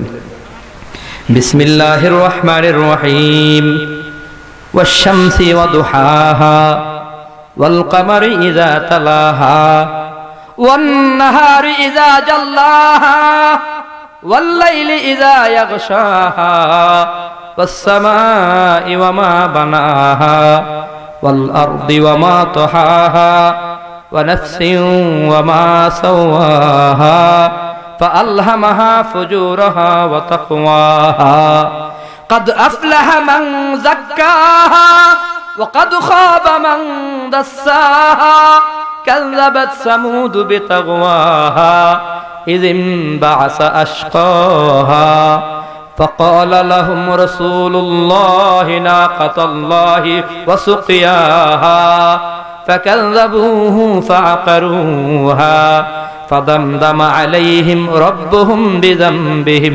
فسواها ولا يخاف عقباها سبحان الله জোরে কাফের বেঈমান মনোযোগ দিয়ে শুনছে, তিলাওয়াতে দিল পাগল হয়ে গেছে। এরা ভাবতে আছে, আরে আবু জাহাল বলল কা পাগল, আবু লাহাব বলল পাগল, উতবা সাইবা বলল পাগল, কিন্তু তেলাওয়াত শুনলে তো পাগল মনে হয় না। এই যে বলতেছে ওয়াশ-শামসি ওয়া দুহাহা ওয়াল কামারি ইযা তালাহা ওয়ান নাহারি ইযা জাল্লাহা, প্রত্যেকটা আয়াতের শেষে হা হা হা, এই হা হা ছন্দ মিলায় কোনো পাগলে পড়তে পারে না। এত সুন্দর ছন্দ যে মিলায় সে কখনো পাগল হতে পারে না। এই ছন্দগুলা তার নিজের নয়, এগুলা আসমানের বাণী, কোনো সন্দেহ নাই। দলে দলে আরো মুসলমান বাইরে গেছে, সুবহানাল্লাহ জোরে কোন। কত সুন্দর সিটিং, প্রত্যেকটা আয়াতের শেষে হা হা হা, পাগলের পক্ষে সম্ভব? এত সুন্দর ছন্দ মিলানো পাগলের পক্ষে সম্ভব? আল্লাহ আমার ভাইরা, তিলাওয়াতের ভিতর মজা আছে রে যুবক। আজ তিলাওয়াতে মজা পাই নাই। কাসেম নানুতুবি রহমাতুল্লাহি আলাইহি, কাসেম নানুতুবি রহমাতুল্লাহি আলাইহি নামাজের ভিতরে, এশার নামাজের পর প্রত্যেক দিন মসজিদের দরজা জানালা বন্ধ করে মসজিদের ভিতর কি এমন আমল জানি করে। খাদেমের মনে প্রশ্ন আসলো, আল্লাহর ওলি কি আমল করে একটা নজর দেখা দরকার। আজকে এশার নামাজের পর সব চলে গেছে, দরজা জানালা বন্ধ করে দিছে। খাদেম মসজিদের কোনায় চাটায়ের আড়ালে লুকায়া রইছে। আল্লাহর বলে কি আমল করে একটা নজর দেখতে হবে রে ভাই। খাদেম চাটায়ের আড়াল থেকে দেখে কাসেম নানতুবি দরজা জানালা বন্ধ করতেছে। দরজা জানালা বন্ধ করিয়া নামাজের বিছানা বিছাইয়া নামাজের নিয়তে আল্লাহু আকবার বলে হাত বেঁধে ফেলছে। খাদেম মনে মনে ভাবে, আল্লাহর বলি হাত বাঁধছে নামাজের নিয়তে, আমি খামাখা দাঁড়ায় থেকে লাভ কি, পেছনে আমিও দাঁড়ায় যাই। দাঁড়ায় গেছে। খাদেম পরবর্তী সময় জীবনীতে লিখেন, কাসেম নানতুবি রহমাতুল্লাহি আলাইহি সূরা ফাতিহা তেলাওয়াত করেছেন, ওয়ালাদ-দাল্লিন এটুকুর উপরে শুরু করেছেন, বিসমিল্লাহ পড়েছেন, এরপরে শুরু করেছেন আলিফ লাম মিম যালিকাল কিতাবু লা রাইবা ফি হুদাল লিল মুত্তাকিন। চলতে আছে তেলাওয়াত করতেছে। খাদেম কয় এক রাকাতে রুকুতে যাওয়ার আগে 15 পারা কোরআন তেলাওয়াত করেছি। আর জোরে কোন মিয়া, আমগো সমাজের নামাজিরা মসজিদে গিয়া মুয়াজ্জিনরে জিগায়, কিরে মুয়াজ্জিন খতমে তারাবি না সূরা তারাবি? খতমে তারাবি কই আসসালামু আলাইকুম আমি নাই। সূরা তারাবি হইলে আছে, খতমে তারাবিতে নাই। এমন মুসল্লির কিন্তু অভাব নাই, ঠিক কিনা ভাই? ইমাম সাহেব কেরাত একটু লম্বা করলেই মেজাজ গরম হয়। দ্বিতীয় রাকাত নামাজে বাকি 15 পারা কোরআন তেলাওয়াত করে খাদেম বলে কাসেম নানতুবি 2 রাকাত নামাজের ভিতর পুরো রাত শেষ করে দিয়েছে, এক খতম কোরআন তেলাওয়াত করে দিয়েছে। সুবহানাল্লাহ জোরে কোন। খাঁটি ঈমান ওয়ালার 2 নম্বর গুণ, ইজা তুলিয়াত আলাইহিম আয়াতুহু যাদাতুহুম ঈমানা। এ নবীর উম্মত, খাঁটি ঈমান ওয়ালার 2 নম্বর গুণ হলো কোরআন তেলাওয়াত যত করবে ঈমান ওয়ালার তত ভালো লাগবে, ঈমানটা বাড়বে। মুসলমান ভাইরে 3 নম্বর খাঁটি ঈমান ওয়ালার গুণ হলো ওয়া আলা রাব্বিহিম ইয়াতাওয়াক্কালুন। খাঁটি ঈমানদার ভরসা করবে একমাত্র কার উপর? আরো জোরে বলেন কার? আরো জোরে বলেন। খাঁটি ঈমান ওয়ালার 3 নম্বর গুণ, ভরসা হবে কার উপর? আয় মুরব্বি, 3 চিল্লাই যে যাবা, সংসার চলবে কেমনে এমন প্রশ্ন করে কি করে না? একদল বাটপারের দলে কয় চিল্লাই যে গেল, 3 চিল্লাই গেল, 4 মাসের লাগি গেল, 3 চিল্লাই যে গেল, বউ বাচ্চা রাখলো কয়। আমি বলি বেয়াদব, তোমার ছেলে 3 বছরের জন্য বিদেশ গেল, তোমার ছেলের বউ কোথায় রাখছো? সোনালী ব্যাংকে জমা রাখছো নাকি? কথা কোন ঠিক কিনা? চিল্লাই গেলেই প্রশ্ন করে। মুরব্বি চিল্লাই যাবেন, ছেলে মেয়ে কে পালবে, কে লালবে, ব্যবসা বাণিজ্য কে করবে? চিল্লাওয়ালা কয় আল্লাহ ভরসা। কার ভরসা? আরো জোরে বলেন। এটা খালি খাঁটি মুমিনের 3 নম্বর গুণ, ওয়া আলা রাব্বিহিম ইয়াতাওয়াক্কালুন। আল্লাহর উপর ভরসা। ছেলেকে মাদ্রাসায় পড়াবো, খাওয়ানোর মালিক কে? চাকরির মালিক কে? টাকার মালিক কে? মাদ্রাসায় পড়াইতে চাই না, ডাক্তার বানাই, ইঞ্জিনিয়ার বানাই, ব্যারিস্টার বানাই, ম্যাজিস্ট্রেট বানাই। কেন কই মাদ্রাসায় পড়লে নিজে খাবে কি, আর শ্বশুর শাশুড়ির বাড়িতে নেবে কি, মা বাপরে খাওয়াবে কি, বউ পোলারে খাওয়াবে কি? মাদ্রাসায় পড়লে খাবার পাওয়া যায় না। আমি বলি না না না, মাদ্রাসাওয়ালারা খাবার পায় না এমনটা নয়, মাদ্রাসাওয়ালারা বরং খাবার খায় না। ভরসা করেন ছেলের চাকরির মালিককে। আমার ছেলে মাদ্রাসায় পড়বে, ছেলের রিজিকের ব্যবস্থা কে করবেন? চাকরির ব্যবস্থা কে করবেন? তো আমার আপনার টেনশন কিসের? মাদ্রাসায় পড়াইতে অসুবিধা কোথায়? রিজিকের দায়িত্ব কেন নিলাম ভাই?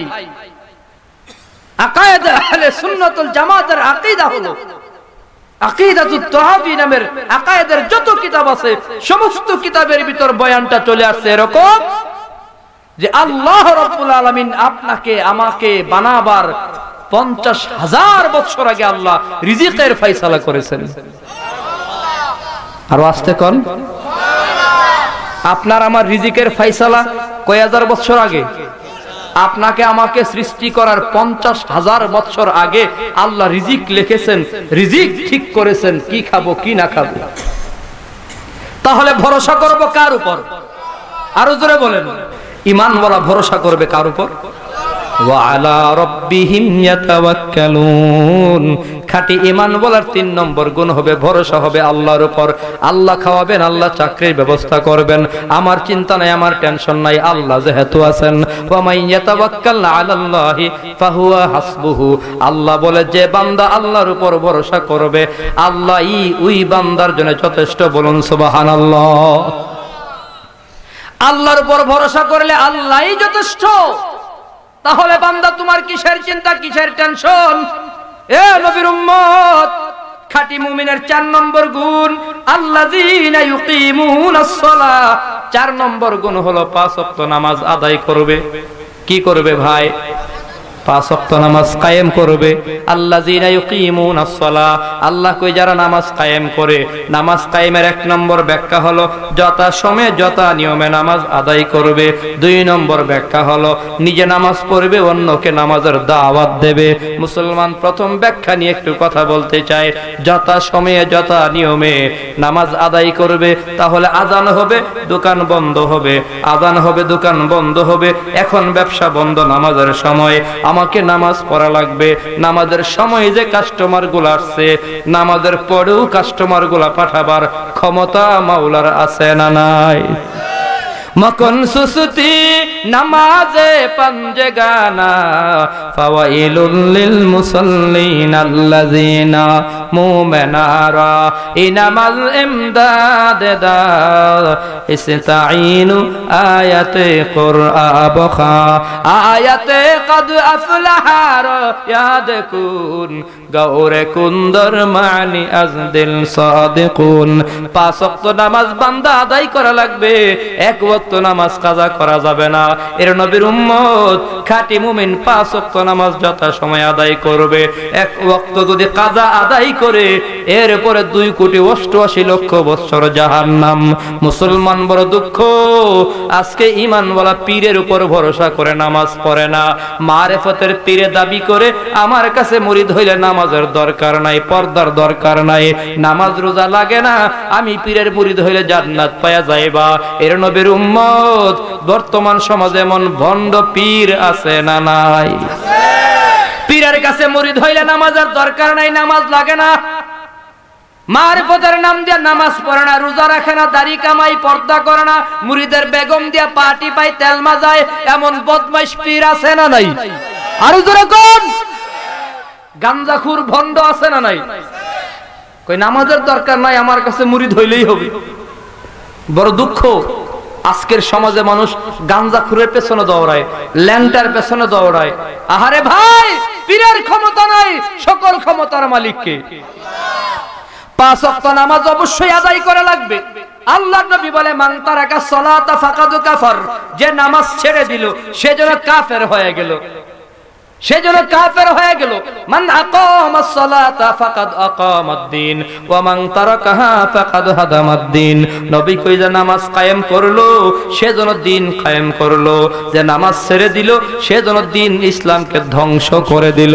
এর নবীর উম্মত 5 ওয়াক্ত নামাজ আদায় করো। 4 নম্বরে মুসলমান আল্লাহ কয় আল্লাযীনা ইউকিমুনাস সালাহ, নামাজ কায়েম করো। 5 নম্বর খাঁটি মুমিনের গুণ হবে ওয়া মিম্মা রাযাকনাহুম ইউনফিকুন, আল্লাহর দেওয়া সম্পদ আল্লাহর রাস্তায় খরচ করবে। খাঁটি মুমিনের 5 নম্বর গুণ, সম্পদ দিয়েছেন কে? আরো জোরে, আরো জোরে। সম্পদ আমাদের চিরসাথী হবে নাকি ভাই? الذين جمع مالا وعدده الذي جمع مالا وعدده يحسب أن ماله أخلده كلا لينبذن في الحطمة وما أدراك ما الحطمة نار الله الموقدة التي تطلع على الأفئدة। সম্পদকে যারা চিরসাথী মনে করবে, কখনো নয় চিরসাথী হবে না। এমন যারা মনে করবে এদেরকে হুতামা নামের জাহান্নামে ঢুকাইয়া দেওয়া হবে। ও নবী, হুতামা কি জানেন? নারুল্লাহ, এটা আল্লাহর আগুন, কলিজা পর্যন্ত ভুনা করে দেবে। অতএব ভাইয়েরা আমার, দিয়ে ধন দেখে মন কেড়ে নিতে কতক্ষণ। খাঁটি মুমিনের 5 নম্বর গুণ হলো আল্লাহ সম্পদ দিছে, সম্পদ খরচ হবে আল্লাহর রাস্তায়। কার রাস্তায়? আরো জোরে কোন কার রাস্তায়? কার রাস্তায়? কার রাস্তায়? ওয়া মিম্মা রাযাকনাহুম ইউনফিকুন, আল্লাহর দেওয়া সম্পদ আল্লাহর রাস্তায় খরচ করবে খাঁটি মুমিন। এ মুমিন মুসলমান ভাইয়েরা আমার, এবার প্রশ্ন হবে আল্লাহর রাস্তা কোনটা? বয়ান অনেক লম্বা হয়ে যাবে, সংক্ষিপ্ত আকারে বোঝাইতে চাই। মসজিদ হলো আল্লাহর রাস্তা, মাদ্রাসা হলো আল্লাহর রাস্তা, এলাকায় গরিব দুঃখী অসহায় মানুষ আল্লাহর রাস্তা, বিধবা মহিলা ছেলে মেয়ে না বড় বিপদে আছে, মেয়েগুলারে বিবাহ দিতে পারে না, ছেলেগুলারে পড়াশোনা করাইতে পারে না, খাবার জোটাইতে পারে না, বিধবা মহিলা, এটা বড় এরকমের আল্লাহর রাস্তা বড় বিপদগ্রস্ত মুসিবতগ্রস্ত। এরে মুমিন, এলাকার গরিব দুঃখী অসহায় মানুষ বড় কষ্টের ভিতরে আছে। আজকে তুমি আরামে আছো, 4টা-5টা কম্বল তোমার ঘরে আছে। মুমিন বান্দা পায়ে ধরে বলি, খাঁটি মুমিনের 5 নম্বর গুণ হলো আল্লাহর দেওয়া সম্পদ আল্লাহর রাস্তায় খরচ করবা। এর মানে হলো এলাকায় গরিব দুঃখী অসহায় মানুষগুলার দান ও খয়রাত করবা। ওয়া ইউরবিস সাদাকাত, আল্লাহ কই সাদকা করলে আমি আল্লাহ সম্পদ বাড়ায়া দেব। মুরব্বি বাবা, 5টা কম্বল তোমার আমার জানা মতো অনেকের ঘরে 5 কম্বল আছে, একটা কম্বল ব্যবহার করে 4 কম্বল আলমারিতে তালা মারা আছে। 5টা চাদর তোমার আছে, একটা চাদর ব্যবহার হয়, 4 চাদর আরামে তুমি আলমারিতে ঠামায়া রাখছো।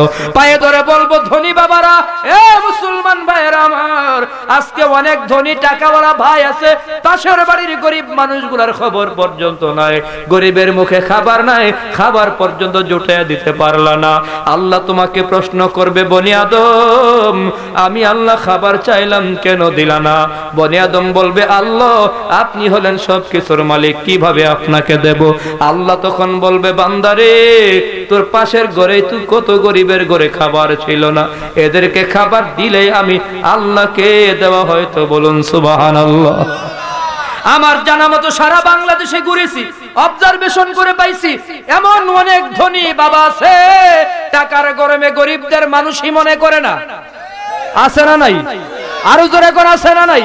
টাকাওয়ালা টাকার গরমে খাবারের আয়োজন করে, মায়ের নামে খাবারের আয়োজন করেছে, বাবার নামে খাবারের আয়োজন করেছে, এলাকার দানসুর, গমসুর, সুদখোর, ঘুষখোর গুলারে চেয়ারে বসায়া বসায়া খাওয়ায়, আর এলাকার গরিব যদি আসে রে ভাই, মাটিতে বসায়া বসায়া খাওয়ায়। আর জোরে কোন ঠিক কিনা? গরিব যদি খাইতে আসে মাটিতে বসায়া যায়। আল্লাহর কসম করে বলি, মায়ের নামে খরচ করেছো, বাবার নামে খরচ করেছো, এটা গরিবের হক। গরিব আসলো তার ইজ্জত করলা না, দানসুর, গমসুর, সুদখোর, ঘুষখোর গুলারে চেয়ারে বসায়া বসায়া খাওয়াইলা, আর গরিবরে অবহেলা করলা। আল্লাহর কসম, 10 লক্ষ টাকা খরচ করে বাবার নামে দোয়া করাইছো, যাররা পরিমাণ আল্লাহর দরবারে কবুল হয় নাই। আজ অনেক ধনী বাবা আছে, টাকার গরমে গরিবের তো দাওয়াতই দেয় না। মিয়া আছে না নাই? অনেক ধনী আছে, গরিবরে দাওয়াত দেয় না। বিশেষ করে মাইয়ারে বিবাহ দেবে, মাইয়ারে বিবাহ দেবে, মেয়ের বিবাহের অনুষ্ঠানে এলাকার ধনী ধনী মানুষদের দাওয়াত দেওয়া হয়।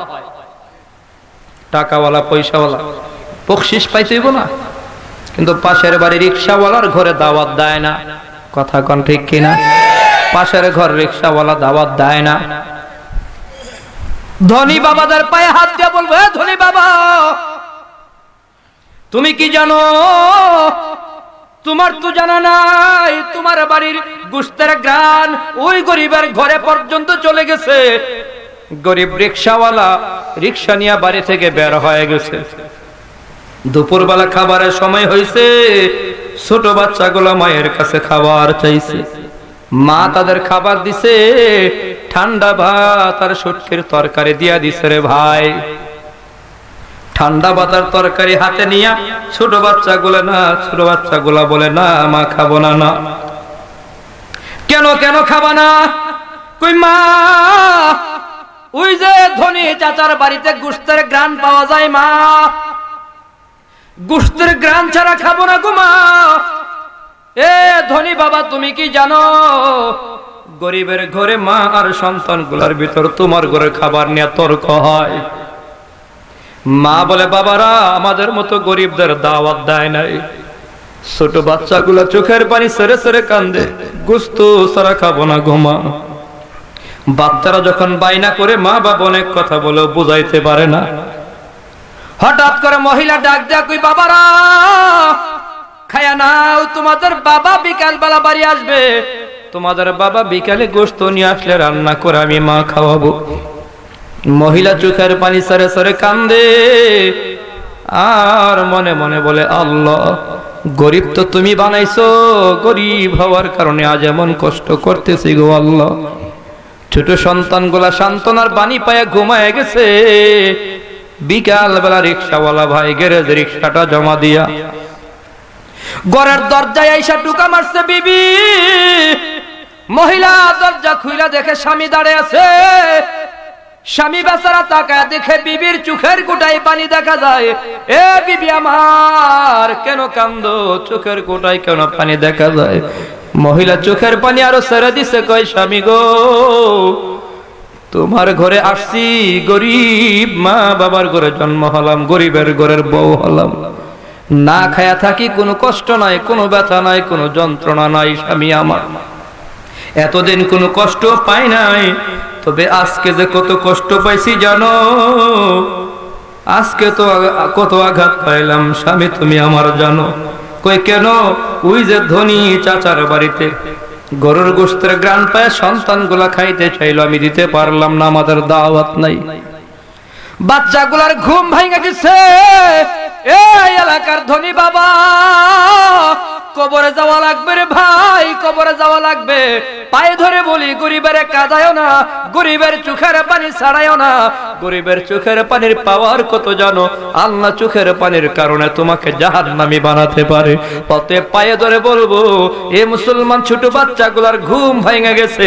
বাবার লুঙ্গি ধরে কান্দে, বাবা তুমি নাকি গোশত আনবার কথা, চোখের পানি রিক্সাওয়ালা ছেড়ে দিয়া আল্লাহকে ডাক দিয়ে কই, আল্লাহ গরিব বানাইছো বলে আজকে এমন কষ্টের করুণ ঘটনা আমার ঘটে গেল। আল্লাহ বাচ্চাগুলা খাইতে যাইলো, খাবার খাওয়াইতে পারলাম না।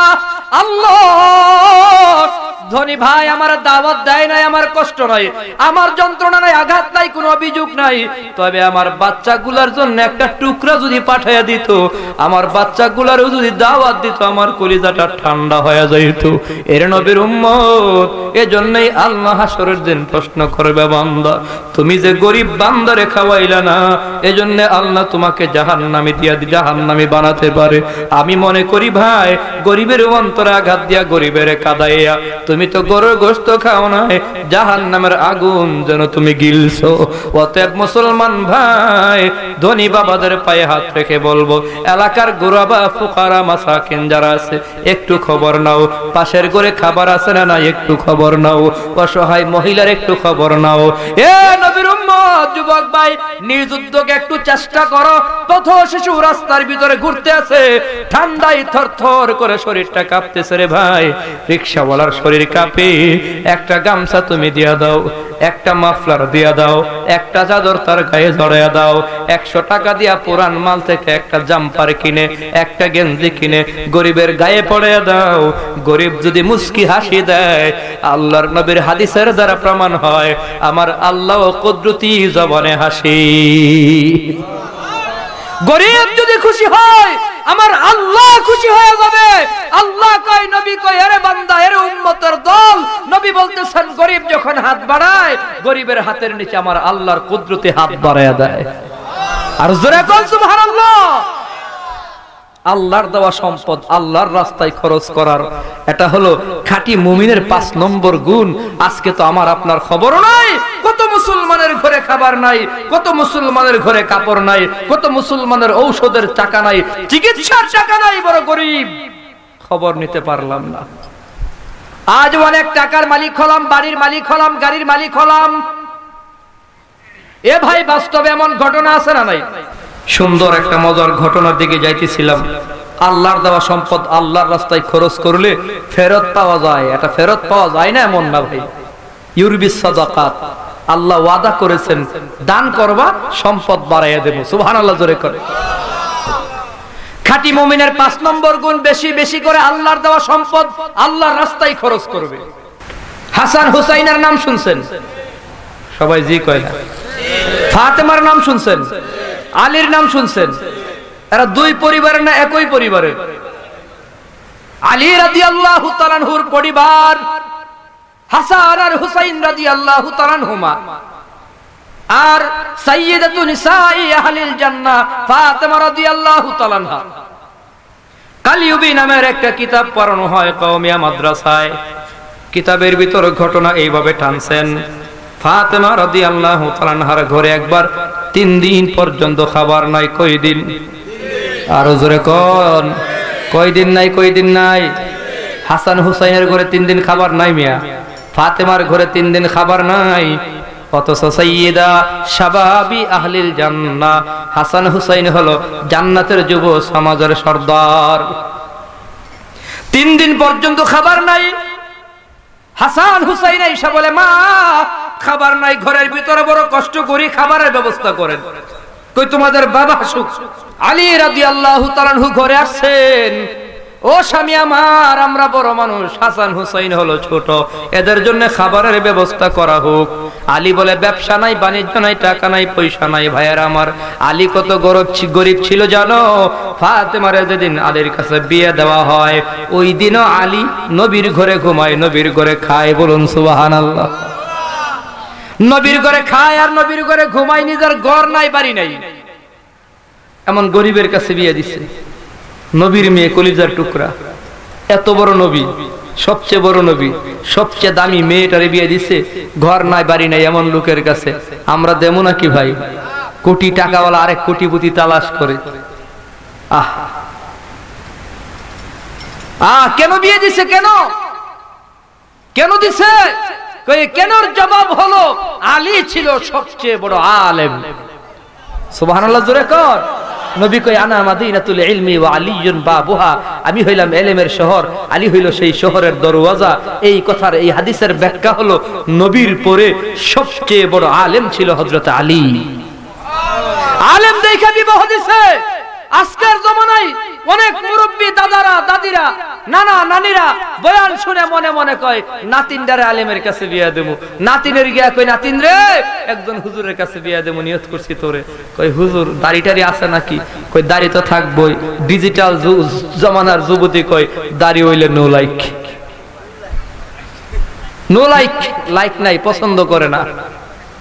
তাইলে কি দরকার? কই, স্মার্ট ডিজিটাল আধুনিক ছেলে, স্মার্ট যুবক চাই। স্মার্ট যুবক, স্মার্ট যুবক কারে বলা হয়? অনেকগুলা কোয়ালিটির মাধ্যমে স্মার্ট হয়। এর ভিতরে একটা কোয়ালিটি হুজুর বলে গেছেন, সাথে আমি আর একটু এড করি। ওই কোয়ালিটি হলো, স্মার্ট যুবকদের প্যান্ট দেখবেন খালি নিচের দিকে যায়। কথা কোন ঠিক কিনা? নিচের দিকে যাইতে যাইতে এমন এক জায়গায় গিয়ে ঠেকছে, এখন পেছন দিক থেকে তাকাইলে খাল বিল দেখা যায়। আর জোরে কোন ঠিক কিনা ভাই? আর জোরে কোন? এর নাম হলো স্মার্ট। আরেকটা কোয়ালিটি আছে, চুল দেখবেন সাইডে দিয়ে ইচ্ছা মতো শুরু করে কাইটা মাঝখানে একটা মাজার শরীফ বানায় রাখছে, কবর। হ্যাঁ, কিরে তোর মাথায় আবার কোন শ্বাস হইয়া রইল? কবর কেন? কই, হুজুর এটা কবর না তো, ওই পর্তুগালের ফুটবল খেলোয়াড় ক্রিস্টিয়ানো রোনালদোর স্টাইল, স্টাইল করে। আধুনিক ছেলে পছন্দ করে, দাড়ি হইলে নো লাইক। আলীর কাছে ফাতেমারে বিয়ে দিচ্ছেন বড় আলেম হওয়ার কারণে। সুবহানাল্লাহ কোন, আরো জোরে কোন। রাদিনা কিসমাতাল জাব্বার ফিনা লানা ইলমু ওয়ালিল আদা ইমালু ফা ইন্নাল মা লা ইয়াফনা আন কারিবিন ওয়া ইন্নাল ইলমা ইয়াবকা লা ইয়াজুলু। আলী বলতেন, আল্লাহ হাজার শুকর আদায় করা যায় মাওলা। হযরত আলী বলতো, আল্লাহ তোমার হাজার শুকর আদায় করি, তুমি যে ইলম দিছো, ধন দাও নাই, সম্পদ দাও নাই, কোটিপতি লাখপতি আমারে বানাও নাই। কারণটা কি রে ভাই? আলী বলতেন, আল্লাহ দুনিয়ার ধন সম্পদ আজ আছে কাল নাই, ইলমে দিন আজ আছে কাল আছে, কবর হাসর জান্নাত পর্যন্ত আছে, দিয়ে দন দেখে মন কেড়ে নিতে কতক্ষণ। এ দুনিয়া মিছে বলে ভাই, শুধু আশার খেলা ঘর, চোখ বুঝিলে দেখিবি রে মন, কে আপন আর কে বাপর, কোথা হতে আগমন, কোথা যেতে হবে রে, কে আদিল কি কারণে জানা নাই ভবেতে। নদীর পার ভাঙে উপার গড়ে, এই তো নদীর খেলা, সকাল বেলার ধনীর তুই, ফকির সন্ধ্যা বেলা নদী পথে নৌকা চালাও ওহে মাঝি ভাই, বেলা ডুবার আগে আমি ওপার উঠতে চাই। ও মুসলমান ভাই, দিয়ে ধন দেখে মন কেড়ে নিতে কতক্ষণ। আলী বলে ব্যবসা নাই, বাণিজ্য নাই, সন্তানগুলোর খাবারের ব্যবস্থা কেমন করে হবে? ফাতেমা রাদিয়াল্লাহু তাআলা আনহা বলে, এ নগরটাও কাজের মা বোনেরা, ফাতেমা রাদিয়াল্লাহু তাআলা আনহা বলে, স্বামী আমার নেন এই পুরাতন চাদরটা নিয়ে বাজারে বিক্রি করেন, যত বিক্রি হবে আমার সন্তানগুলোর জন্য খাবারের ব্যবস্থা করবেন। চাদর নিয়ে রওনা হয়ে গেছে। রাস্তার মাঝে একজন দাঁড়ায় কয়, আলী চাদর বিক্রি করবে কিনা বলো? আলী বলে, হ্যাঁ বিক্রি করব। কত টাকা বিক্রি করবেন? আলী কই, তুমি একটা দাম বলে নিয়ে যাও। লোকটা কই, 6 দিরহাম দেব। 6 দিরহাম বিক্রি করেছেন। এবার হযরত আলী যাচ্ছে বাজারে, বাজার করবেন। সন্তান 3 দিন যাবত খায় না। কই দিন? এই চাদরের মালিক কে? ফাতেমা। চাদরের মালিক কে? ফাতেমার চাদর বিক্রি করে 6 টাকা নিয়ে বাজারের দিকে রওনা হয়। তা দিয়া যাচ্ছে, পথিমধ্যে হঠাৎ করে একজন দাঁড়ায় গেছে, আলী আমার ঘরে কয়েকদিন হইলো খাবার নাই, লিল্লাহ আল্লাহর ওয়াস্তে আমারে যদি কিছু দিতা, কিছু যদি দিতা। খালি বলছে, আলী রাদিয়াল্লাহু আনহু পকেটে হাত দিয়া পুরো 6 দিরহাম দান করে দিছে। আর আস্তে কোন, এই মেয়ে খাবার নাই কয়দিনের? আরো জোরে কোন না। 3 দিন খাবার নাই, ঘরের ভিতরে 6 দিরহামের মালিক হইয়া দান করে দিছে। কেমন সাহাবী ছিল তারা! আল্লাহ, 6 দিরহাম দান করে দিছে। আমার আপনার ঘরে 30 বছরের খাবার আছে, ভিক্ষুক ভিক্ষা চাইলে মেজাজটা গরম হয়ে যায়। কথা কোন ঠিক কি না? এই রাখ, বারে বারে ভিক্ষা চাইবি না। আল্লাহ কই, ওয়া আম্মাস সাইলা ফালা তানহার, সাবধান, ধমক দেওয়ার অধিকার তোমার নাই। গরিব আমি বানাইছি, টাকা আমি আল্লাহই বানাইছি। অতএব টাকা ছাড়া গরিবকে ধমক দেওয়ার ক্ষমতা নাই। পারলে দাও, না পারলে মাফ চাও। সম্পদের আসল মালিক কে? বুদ্ধির জোরে টাকাওয়ালা হইছেন মিয়া। কত বুদ্ধিজীবী পথের ভিখারি, আর নাম লিখতে পারে না। মিল ইন্ডাস্ট্রির অভাব নাই। কথা কোন ঠিক কিনা ভাই? আর জোরে কোন ঠিক কিনা? নামটাও লিখতে পারে না, বাজারও নিয়ে ঘুরে। এ টাকাওয়ালা কে বানাইছে? থ্রুলিং ইংলিশে কথা বলে, রাস্তায় অনেক ভিক্ষুক পাওয়া যায়, ইংলিশে কথা বলে। রিকশাওয়ালা পাওয়া যায়, ইংলিশে কথা বলে। মাস্টার্স পাস, ডিগ্রি পাস এমন রিকশাওয়ালাও পাওয়া যায়। সারা দেশ ঘুরি ভাই, আপনারাও দেখতেছেন। টাকা বুদ্ধির বিনিময়, ক্ষমতার বিনিময় হয় না। টাকাওয়ালা আল্লাহ সবাইরে বানায় না, আল্লাহই বানান যার ইচ্ছা তারে বানান। ঠিক কিনা জোরে করে? অতএব তুমি টাকাওয়ালা হইছো বলে যদি মনে মনে ভাবো আমি আমার বুদ্ধির জোরে, মেধার জোরে টাকাওয়ালা হইছি, অতএব গরিবরে অবহেলা করলে অসুবিধা কি? নিমিষেই আল্লাহ ফকির বানায়া, রাস্তায় ভিখারি বানায়া আল্লাহ বসাইতে পারেন। ক্ষমতা আছে না নাই? আর জোরে কোন? ভিক্ষুকরে ধমক দেওয়া যাবে না। আলী রাদিয়াল্লাহু আনহু 6 দিরহাম দান করে দিছে। কত দান করছে? এখন আর টাকা আছে পকেটে? মনে মনে ভাবতেছে, এখন বাজার কর্ম কি দিয়া? হাঁটতেছে হাঁটতেছে রাস্তায়, হঠাৎ করে একজন একটা উট লয়ে আইছে, বড় উট। এই আলী, বাজার আসছি উট বিক্রি করবার জন্য, কিনবে কিনা বলো? আলী কই, কত টাকা? আমার পকেটে 1 টাকাও নাই। ওই টাকা পয়সার দরকার নাই, বাকি তোমার কাছে বিক্রি করলাম 100 দিরহামের বিনিময়, বাকিতে বিক্রি করলাম। বাজারে গিয়া বিক্রি করো, লাভ যা হয় তুমি নিয়ে নিবা, আমার 100 দিরহাম পুঁজি ফেরত দিয়া দিবা। আল্লাহ, আল্লাহ আছে না নাই? আর জোরে কর। এই সাহায্য কে পাঠাইছে রে ভাই? আল্লাহ পাঠাইছে। ওই যে আল্লাহর রাস্তায় 6 দিরহাম দান করছে। আল্লাহ ওয়াদা করছে, ইউরবি সাদাকা, সদকা করলে আমি আল্লাহ বাড়াইয়া দেই। 6 দিরহাম দিছে, 100 দিরহামের বিনিময় উট কিনছে। বাকি বাজারে গেছে, এক লোক আইসা কই, আলী উট কি বিক্রি করবা? হযরত আলী কই, বিক্রির জন্যই তো আনছি। কত টাকা? এই আপনি একটা দাম বলে নিয়ে যান। লোকটা কই, 160 দিরহাম দেব। আর আস্তে কর। লাভ হইছে কত ভাই? এ সবাই কর, লাভ হইছে কত? দান করছিল কত? 6 দিলে 60 হইলে একে হয় কত? 1 দিলে 10 হয়। প্রমাণ হলো কি হলো না? তাহলে মাদ্রাসায় 1000 দিতে কোনো অসুবিধা নাই, মসজিদে 1000 দিতে কোনো অসুবিধা নাই, গরিব দুঃখী অসহায় মানুষদের 1000 দিতে কোনো অসুবিধা নাই। এ মুসলমান ভাইয়েরা আমার, 10 দিরহাম, 1 10 হয় 6 60, 60 দিরহামের বাজার আর 6 দিরহামের বাজার কি সমান হবে? বস্তাবর্তী বাজার কইরা আলী একেবারে সেচ্চা বাড়িতে গেছে, দরজায় নক করছে, দরজা খুলছে বিবি, বস্তা দেখা তো অবাক, এত বড় বাজার তুমি পাইলা কই? চাদর বিক্রি করছো কত? কই 6 দিরহাম। 6 দিরহাম দিয়া এত বড় বস্তা পুরলা কি করে? কই এমন এমন ভাবে ব্যবসা করেছি, এইভাবে ব্যবসা হইছে, আমার লাভ হইছে, লাভের টাকা দিয়ে আমি বস্তা ভর্তি বাজার করছি। ফাতেমা বলতেছেন, নগর ডৌকাদের মা বোনদের পায়ে হাত রেখে বলবো, যাদের কানে মাইকের আওয়াজ যাচ্ছে পায়ে হাত রেখে বলবো এখানে দিলের কানটা খুলে দাও।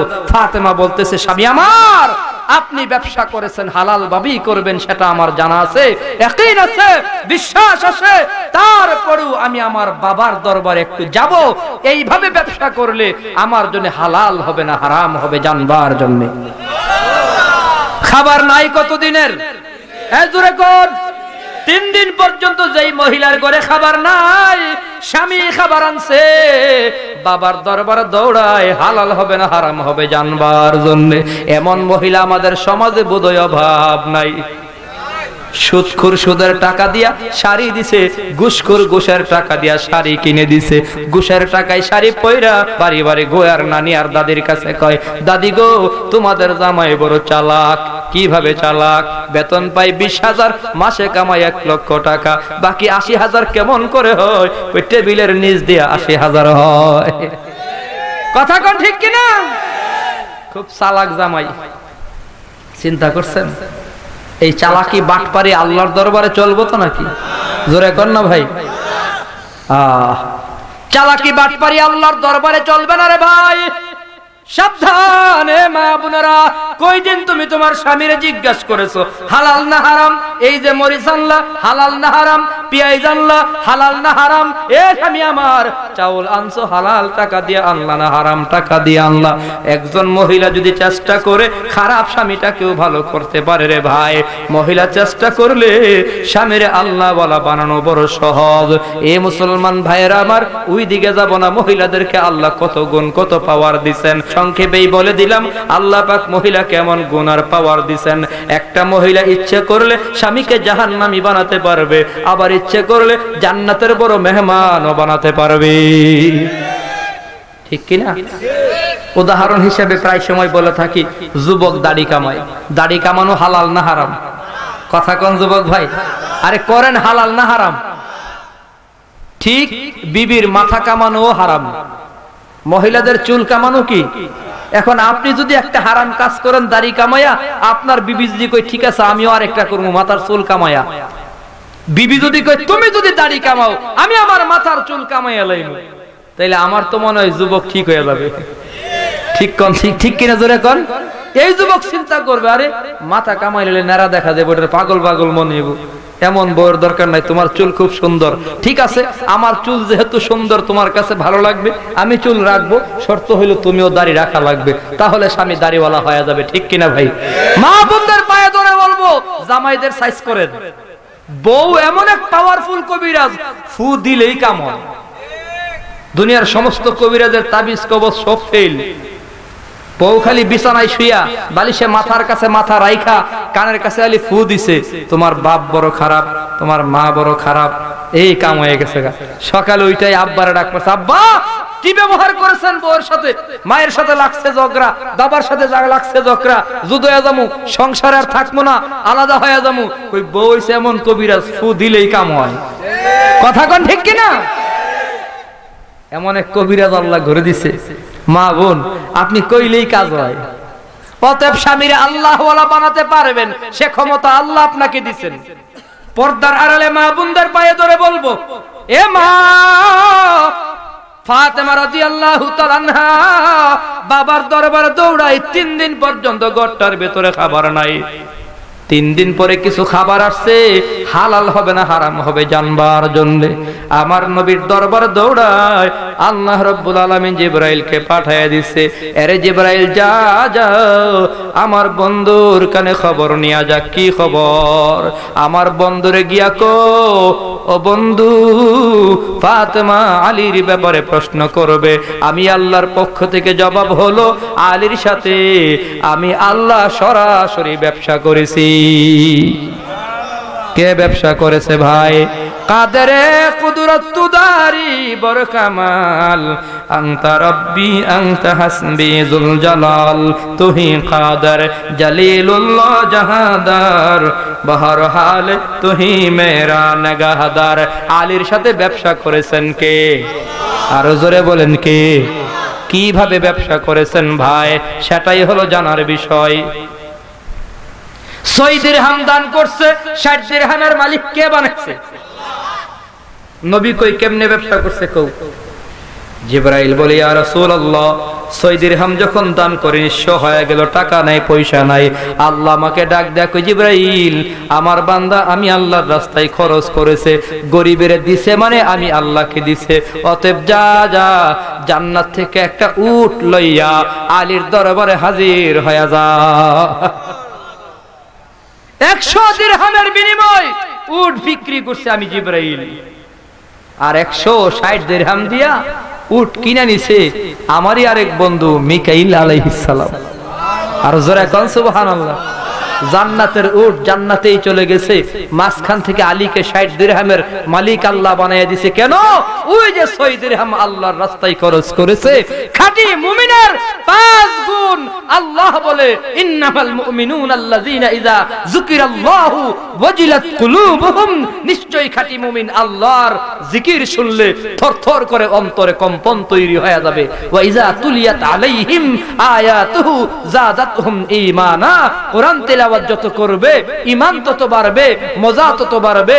ওয়া আলা রাব্বিহিম ইয়াতাওয়াক্কালুন, খাঁটি মুমিন ভরসা করবে এক আল্লাহর উপর।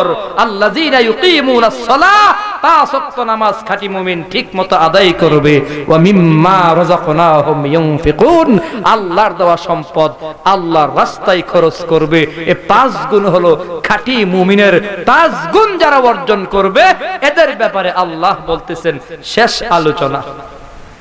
এদের ব্যাপারে আল্লাহ বলতেছেন উলাইকা হুমুল মুমিনুনা হাক্কা, উলাইকা হুমুল মুমিনুনা হাক্কা, এরাই হলো হক্কানি মুমিন, খাঁটি মুমিন, এরাই হলো আসল মুমিন, সঠিক মুমিন। বলুন সুবহানাল্লাহ। উলাইকা হুমুল মুমিনুনা হাক্কা, এই 5 গুণ যারা অর্জন করবে এরাই খাঁটি মুমিন। এমন খাঁটি মুমিন যারা হবে, আল্লাহ রাব্বুল আলামিন 4 নম্বর সূরা আনফালের 4 নম্বর আয়াতের ভিতরে বলেন এদের জন্য 3টি পুরস্কার। কয়টি পুরস্কার? আরো জোরে কর। 3টি পুরস্কার। 1 নম্বর আল্লাহ পাক রব্বুল আলামিন বলেন লাহুম দারাজাতুন ইনদা রাব্বিহিম, এদের সম্মান মর্যাদা ইজ্জত আল্লাহর কাছে সবচেয়ে বেশি হয়ে যাবে। খাঁটি মুমিনের সম্মান সবচেয়ে বেশি, তাম দুনিয়ার ভিতর খাঁটি মুমিনের সম্মান বেশি হয়ে যাবে। লাহুম দারাজাতুন ইনদা রাব্বিহিম, রবের কাছে বেশি হবে। কার কাছে? আরো জোরে কোন? যার সম্মান আল্লাহর কাছে হবে, দুনিয়ায় এর সম্মান না থাকলেও অসুবিধা নাই। ঠিক কিনা ভাই? দুনিয়ায় সম্মান আছে, আল্লাহর কাছে সম্মান নাই, এ সম্মান দিয়া কোনো লাভ নাই। লাহুম দারাজাতুন ইনদা রাব্বিহিম, রবের কাছে তাদের সম্মান বেশি হয়ে যাবে। 1 নম্বর খাঁটি মুমিনের পুরস্কার। 2 নম্বর ওয়া মাগফিরা, 2 নম্বর ওয়া মাগফিরা, আল্লাহ রাব্বুল আলামিন বলেন তাদের জীবনের সমস্ত গুনাহ ক্ষমা করে দেওয়া হবে। ওয়া রিজকুন কারীম, 3 নম্বর পুরস্কার হলো আল্লাহ তাদেরকে সম্মানের রিজিক দান করবে। বলুন সুবহানাল্লাহ। সম্মানের কি? রিজিক, সম্মানের সম্মানের খাবার, সম্মানিত খাবার দান করবে। খাঁটি মুমিনের 5 গুণ যারা অর্জন করবে তাদের 3টি পুরস্কার। 1 নম্বর সম্মান সবচেয়ে বেশি হয়ে যাবে, 2 নম্বর জীবনের সমস্ত গুনাহ মাফ করে দেবে, 3 নম্বর সম্মানের রিজিক আল্লাহ দান করবেন। সম্মানের রিজিক কি বুঝাবার জন্য একটা উদাহরণ, সহজ একটা উদাহরণ গ্রাম্য ভাষায় আপনাদের দিতে চাই। সহজ একটা উদাহরণ, সম্মানের খাবার, সম্মানের রিজিক কি? আপনি আপনার মেয়েকে বিবাহ দেবেন, ওই অনুষ্ঠানের ভেতরে আপনি এলাকার সরদার মাতব্বর সকলকে দাওয়াত দিবেন, মসজিদের ইমাম সাহেবকেও দাওয়াত দিবেন। এইবার ইমাম সাহেব দাওয়াতে যায়, এলাকার সরদার মাতব্বর বন্ধু বান্ধবরাও দাওয়াতে যায়। প্রত্যেকেই বিয়ে খায়া 500, 1000, 2000, 3000, 5000, কেউ 10,000, আত্মীয় স্বজন অনেক বেশিও দেয়। এমন কিছু দেয় কিনা ভাই? উপঢৌকন উপহার দেয় কিনা?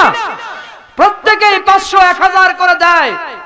আর ইমাম সাহেব আপনার ঘরে এই বিয়ের দাওয়াত খাইলো, ইমাম সাহেব দিল না, মাগার উল্টা আপনি 1000 টাকার নতুন একটা নোট টান দিয়া ওই যেখানে টাকা উঠানো, এই 1000 টাকা দে নিয়া ইমাম সাহেবের পকেটে জাইতটা ঢুকাই দিচ্ছেন, হুজুর নেন, দোয়া করেন আমার মাইয়াটার লাগি, আল্লাহ যেন সুখে রাখে।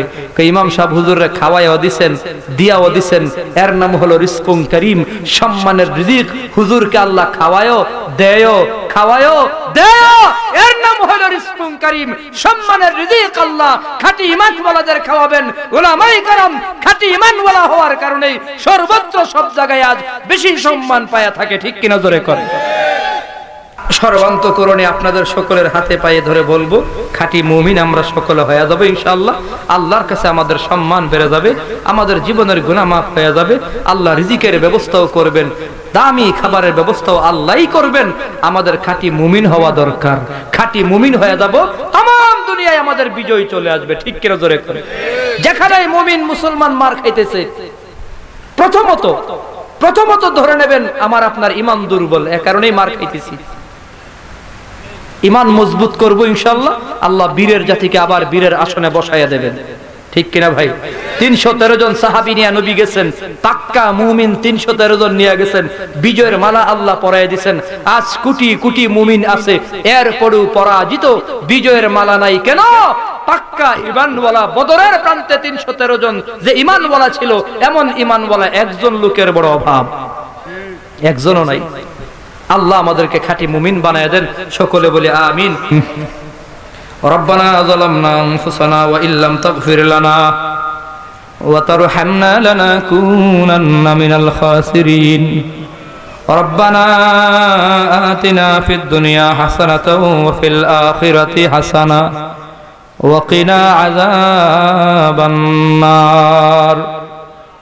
আল্লাহুম্মা ইগফির লানা ولوالدينا رب ارحمهما كما ربياني صغيرا رب ارحمهما كما ربياني صغيرا।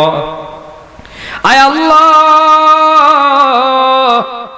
পরওয়ারদিগার আলম, নগর ডৌকাদি মোল্লাবাড়ি যুব সমাজের উদ্যোগে মাওলা, আয় আল্লাহ আজকের এই ওয়াজ মাহফিল মাওলা তুমি কবুল মঞ্জুর করিয়া নাও। আয় আল্লাহ যে যুবক ভাইরা মেহনত করে পরিশ্রম করে ওয়াজ মাহফিলের আয়োজন করেছে মাওলা, আয় আল্লাহ যুবক ভাইদের মনের জায়েজ মাকাসাদ তুমি পুরা করিয়া দাও। যুবকদের মাঝে আল্লাহ যারা বেকার, চাকরি বাকরি ব্যবসা বাণিজ্যের ব্যবস্থা করিয়া দাও, বেকারত্ব দূর করিয়া দাও। আয় আল্লাহ যারা ব্যবসা বাণিজ্য করে মাওলা, চাকরি বাকরি করে কামাই রোজগারে আল্লাহ বরকত দিয়া দাও। আয় আল্লাহ মেহেরবানি করে মাওলা আমরা যারা হাত বাড়াইছি আল্লাহ, আমাদের সকলের জীবনের সব গুনাহ খাতা তুমি মাফ করিয়া দাও, বেগুনাহ মাসুম বানায়া দাও। আয় আল্লাহ আমরা সারা তোমার বান্দা বান্দির অভাব নাই গো আল্লাহ। আয় আল্লাহ তবে তুমি ছাড়াই আমাদের আর কোন মাবুদ নাই মাওলা। আয় আল্লাহ দয়া করো, মায়া করো। আয় আল্লাহ জীবনের সব গুনাহ খাতা তুমি মাফ করিয়া দাও, আমাদের সকলকে বেগুনাহ মাসুম বানাইয়া দাও। জাহান্নামের আগুন আল্লাহ সইতে পারবো না, দুনিয়াতে না কাঁদাইয়া কবরে কাঁদাইও না। আয় আল্লাহ, সগীরা কবিরা জানা অজানা শিরকি বেদাতি ইচ্ছায় অনিচ্ছায় যত অন্যায় যত অপরাধ যত গুনাহ করেছে মাওলা তুমি মাফ করিয়া দাও। আয় আল্লাহ, ডানে গুনাহ বামে গুনাহ নিচে উপরে গুনাহ আর গুনাহ মাওলা মেহেরবানি করে আল্লাহ আমাদের সকলের জিন্দেগীর সব গুনাহ তুমি মাফ করিয়া দাও। আয় আল্লাহ, এই মাহফিলের আয়োজন যারা করেছে, যারা শুনেছে, যারা বয়ান করেছে, আল্লাহ সকলের বয়ান করা শোনাকে তুমি কবুল মঞ্জুর করিয়া নাও। আয় আল্লাহ, ভুল ভ্রান্তি মাফ করিয়া দাও, বাকি সহি কথাগুলোর উপর সকলকে আমল করার তৌফিক দিয়া দাও। আল্লাহ, আমি অসুস্থ, এমন আরো যারা অসুস্থ মাওলা তুমি সুস্থ করিয়া দাও। অভাবীদের অভাব তুমি দূর করিয়া দাও। মুসিবত বলার মুসিবত আল্লাহ দূর করিয়া দাও। পেরেশানির পেরেশান আল্লাহ তুমি দূর করিয়া দাও। চিন্তা টেনশন করে আল্লাহ তুমি চিন্তা টেনশন দূর করিয়া দাও। আল্লাহ, কঠিন জটিল রোগ বালা মুসিবত তুমি দূর করিয়া দাও। তোমার এক বান্দা যুবক ভাই আল্লাহ ব্লাড ক্যান্সারে আক্রান্ত মাওলা মেহেরবানি করে আল্লাহ তুমি ডাক্তারের ডাক্তার আল্লাহ, চিকিৎসাবিহীন ভালো করবার ক্ষমতা তোমার আছে মাওলা। মেহেরবানি করে আল্লাহ যুবক ভাইকে তুমি পুরাপুরি সুস্থ করিয়া দাও, হায়াতকে তুমি লম্বা করিয়া দাও, মনোবল বাড়াইয়া দাও আল্লাহ, মনের সাহস বাড়াইয়া দাও। আয় আল্লাহ, যতদিন দুনিয়ায় থাকে মাওলা, আমরা যতদিন দুনিয়ায় থাকি সকলকেই ঈমান আমল মজবুতের সাথে থাকার তৌফিক দিয়া দাও। আয় আল্লাহ, এই গ্রামের ঘরে ঘরে খাস রহমত বরকত দান ফরমাও। প্রত্যেকটা ঘরে ঘরে আলেমে হক্কানি আলেমে রব্বানি বানায়া দাও, মুফতি মুফাসসির মুহাদ্দিস মাওলানা বানায়া দাও। আয় আল্লাহ, আমরা যারা হাত বাড়াইছি তাকায়া দেখো কার আব্বাজান অন্ধকার কবরে ঘুমায় গেছে মাওলা। কতদিন হয়ে গেল আব্বা আব্বা বলিয়া ডাকতে পারে না মাওলা, বাবার চেহারা দেখে না মাওলা। আয় আল্লাহ, বাবা যে পাঞ্জাবিটা পরিয়া নামাজ পড়তো ওই নামাজের পাঞ্জাবিটা ঘরে আছে, বাবা অন্ধকার কবরে চলিয়া গেছে মাওলা। আয় আল্লাহ, বাবা যে খাটে ঘুমাইতো ওই খাট ঘরে আছে, বাবা অন্ধকার কবরে ঘুমাইতে আছে মাওলা। আয় আল্লাহ, বাবার বাড়ি আছে, বাবার সম্পদ আছে, বাবার কত স্মৃতি আছে মাওলা, অন্ধকার কবরে বাবা এতিমের মতো ঘুমায়। মেহেরবানি করো, দয়া করো, মায়া করো, এতিম সন্তানগুলার এতিম আব্বার কবর জান্নাতের টুকরা বানায়া দাও। আয় আল্লাহ, তাকায় দেখো কার মা দুঃখিনী নাই, অন্ধকার কবরে মা ঘুমায়। আয় আল্লাহ, মা নাই গৃহজার, সংসার অরণ্যতার, কতদিন হয়ে গেল মারে দেখে না মাওলা। মেহেরবানি করে আল্লাহ, মার শাড়ি কাপড় গয়নাগাটি ঘরে আছে, মা অন্ধকার কবরে একাকী ঘুমাইতে আছে মাওলা। কতদিন হয়ে গেল সন্তানগুলা আম্মা আম্মা বলে ডাকে না মাওলা, মার চেহারা দেখে না মাওলা। কবর দেশে মা কেমনে জানি ঘুমায়। আয় আল্লাহ, সন্তান খাইছে না মা খাইতো না, সন্তান ঘুমাইছে না মা ঘুমাইতো না। আয় আল্লাহ, এতিম আম্মা জানদের কবর তুমি জান্নাতের টুকরা বানাইয়া দাও। আয় আল্লাহ, পর্দার আড়ালে আমার মা বোন হাত উঠাইছে, কত মা বোনের আব্বা নাই আম্মা নাই, কতদিন হয়ে গেল আব্বা আম্মাকে দেখে না মাওলা। আয় আল্লাহ, মা বাপ হারাইয়া বাবার বাড়ি যাওয়া বন্ধ করিয়া দিছে, স্বামীর বাড়ি বসে গুনগুন করে কান্দে। আজকে আমার স্বামীর বাড়ি মাহফিল হয়, আব্বাই থাকলে আম্মা থাকলে দাওয়াত দিতাম, আমার আব্বাই আম্মাই আসতো। আজকে মা নাই বাবা নাই, আমার মা বোন বড় এতিম। আয় আল্লাহ, আমার মা বোনদের আব্বা আম্মাকেও তুমি মাফ করিয়া দাও। আয় আল্লাহ, যাদের যাদের আব্বা আম্মা বেঁচে আছে হায়াত বাড়ায়া দাও, রিজিক বাড়ায়া দাও, মা বাবার খেদমত করবার তৌফিক দাও, অসুস্থ মা বাবাকে সুস্থ করিয়া দাও। আয় আল্লাহ, বর্তমান যুগে অনেক ছেলে আছে মা বুঝানা, বাবারে বুঝানা, মা বাবা কি জিনিস বুঝতে চায় না, মা বাবার কাছ থেকে আলাদা হয়ে দূরে দূরে থাকে। মাওলা আয় আল্লাহ, সন্তানগুলার অন্তরে আব্বাই আম্মার মহব্বত ঢুকাইয়া দাও। মাওলা রে, মা বাবার সাথে ছেলে মেয়ের মহব্বত বাড়াইয়া দাও। আয় আল্লাহ, কত যুবকের দাদা নাই, দাদি নাই, নানা নানি নাই, অন্ধকার কবরে ঘুমায়, কত আদর করতো দাদা দাদি, নানা নানি কুলে দিয়া কত চুমু খাইতো, কত মহব্বত করতো, কত আদর করতো। আজকে দাদা দাদি নানা নানি কবরে ঘুমায়। মেহেরবানি করে আল্লাহ তাদের কবরকেও জান্নাতের টুকরা বানাইয়া দাও। তামাম দুনিয়ার যত মুসলমান নারী পুরুষ অন্ধকার কবরে ঘুমন্ত, সকলের কবর জান্নাতের টুকরা বানাও। যত মুসলমান বেঁচে আছে হায়াত আর রিজিকে বরকত দিয়া দাও। আয় আল্লাহ, মায়ানমারের মুসলমান গুলাকে হিফাজত ফরমাও। আয় আল্লাহ, রোহিঙ্গা মুসলমান গুলাকে হিফাজত ফরমাও। এদের সবর বাড়ায়া দাও, ধৈর্য বাড়ায়া দাও, ঈমান মজবুত করিয়া দাও, জালেমদের জুলুম থেকে আল্লাহ বাঁচাইয়া দাও। আয় আল্লাহ, আমরা যারা হাত বাড়াইছি মাওলা, আমাদের সকলের মনের ব্যথা, মনের কথা আল্লাহ তুমি জানো, অন্তর্যামী, অন্তরের খবর তুমি জানো। সকলের মনের জায়েজ মাকাসাদ তুমি পুরা করিয়া দাও। এই মাহফিলের পক্ষ থেকে কোটি কোটি দরুদ ও সালাম তোমার হাবিবের রওজা থারে পৌঁছায়া দাও। সুবহানা রাব্বিকা রাব্বিল ইজ্জাতি আম্মা ইয়াসিফুন ওয়া সালামুন আলাল মুরসালিন ওয়ালহামদুলিল্লাহি রাব্বিল আলামিন। ওয়াজআল আখিরা কালামিনা ইনদাল মাউতি লা ইলাহা ইল্লাল্লাহু মুহাম্মাদুর রাসূলুল্লাহ।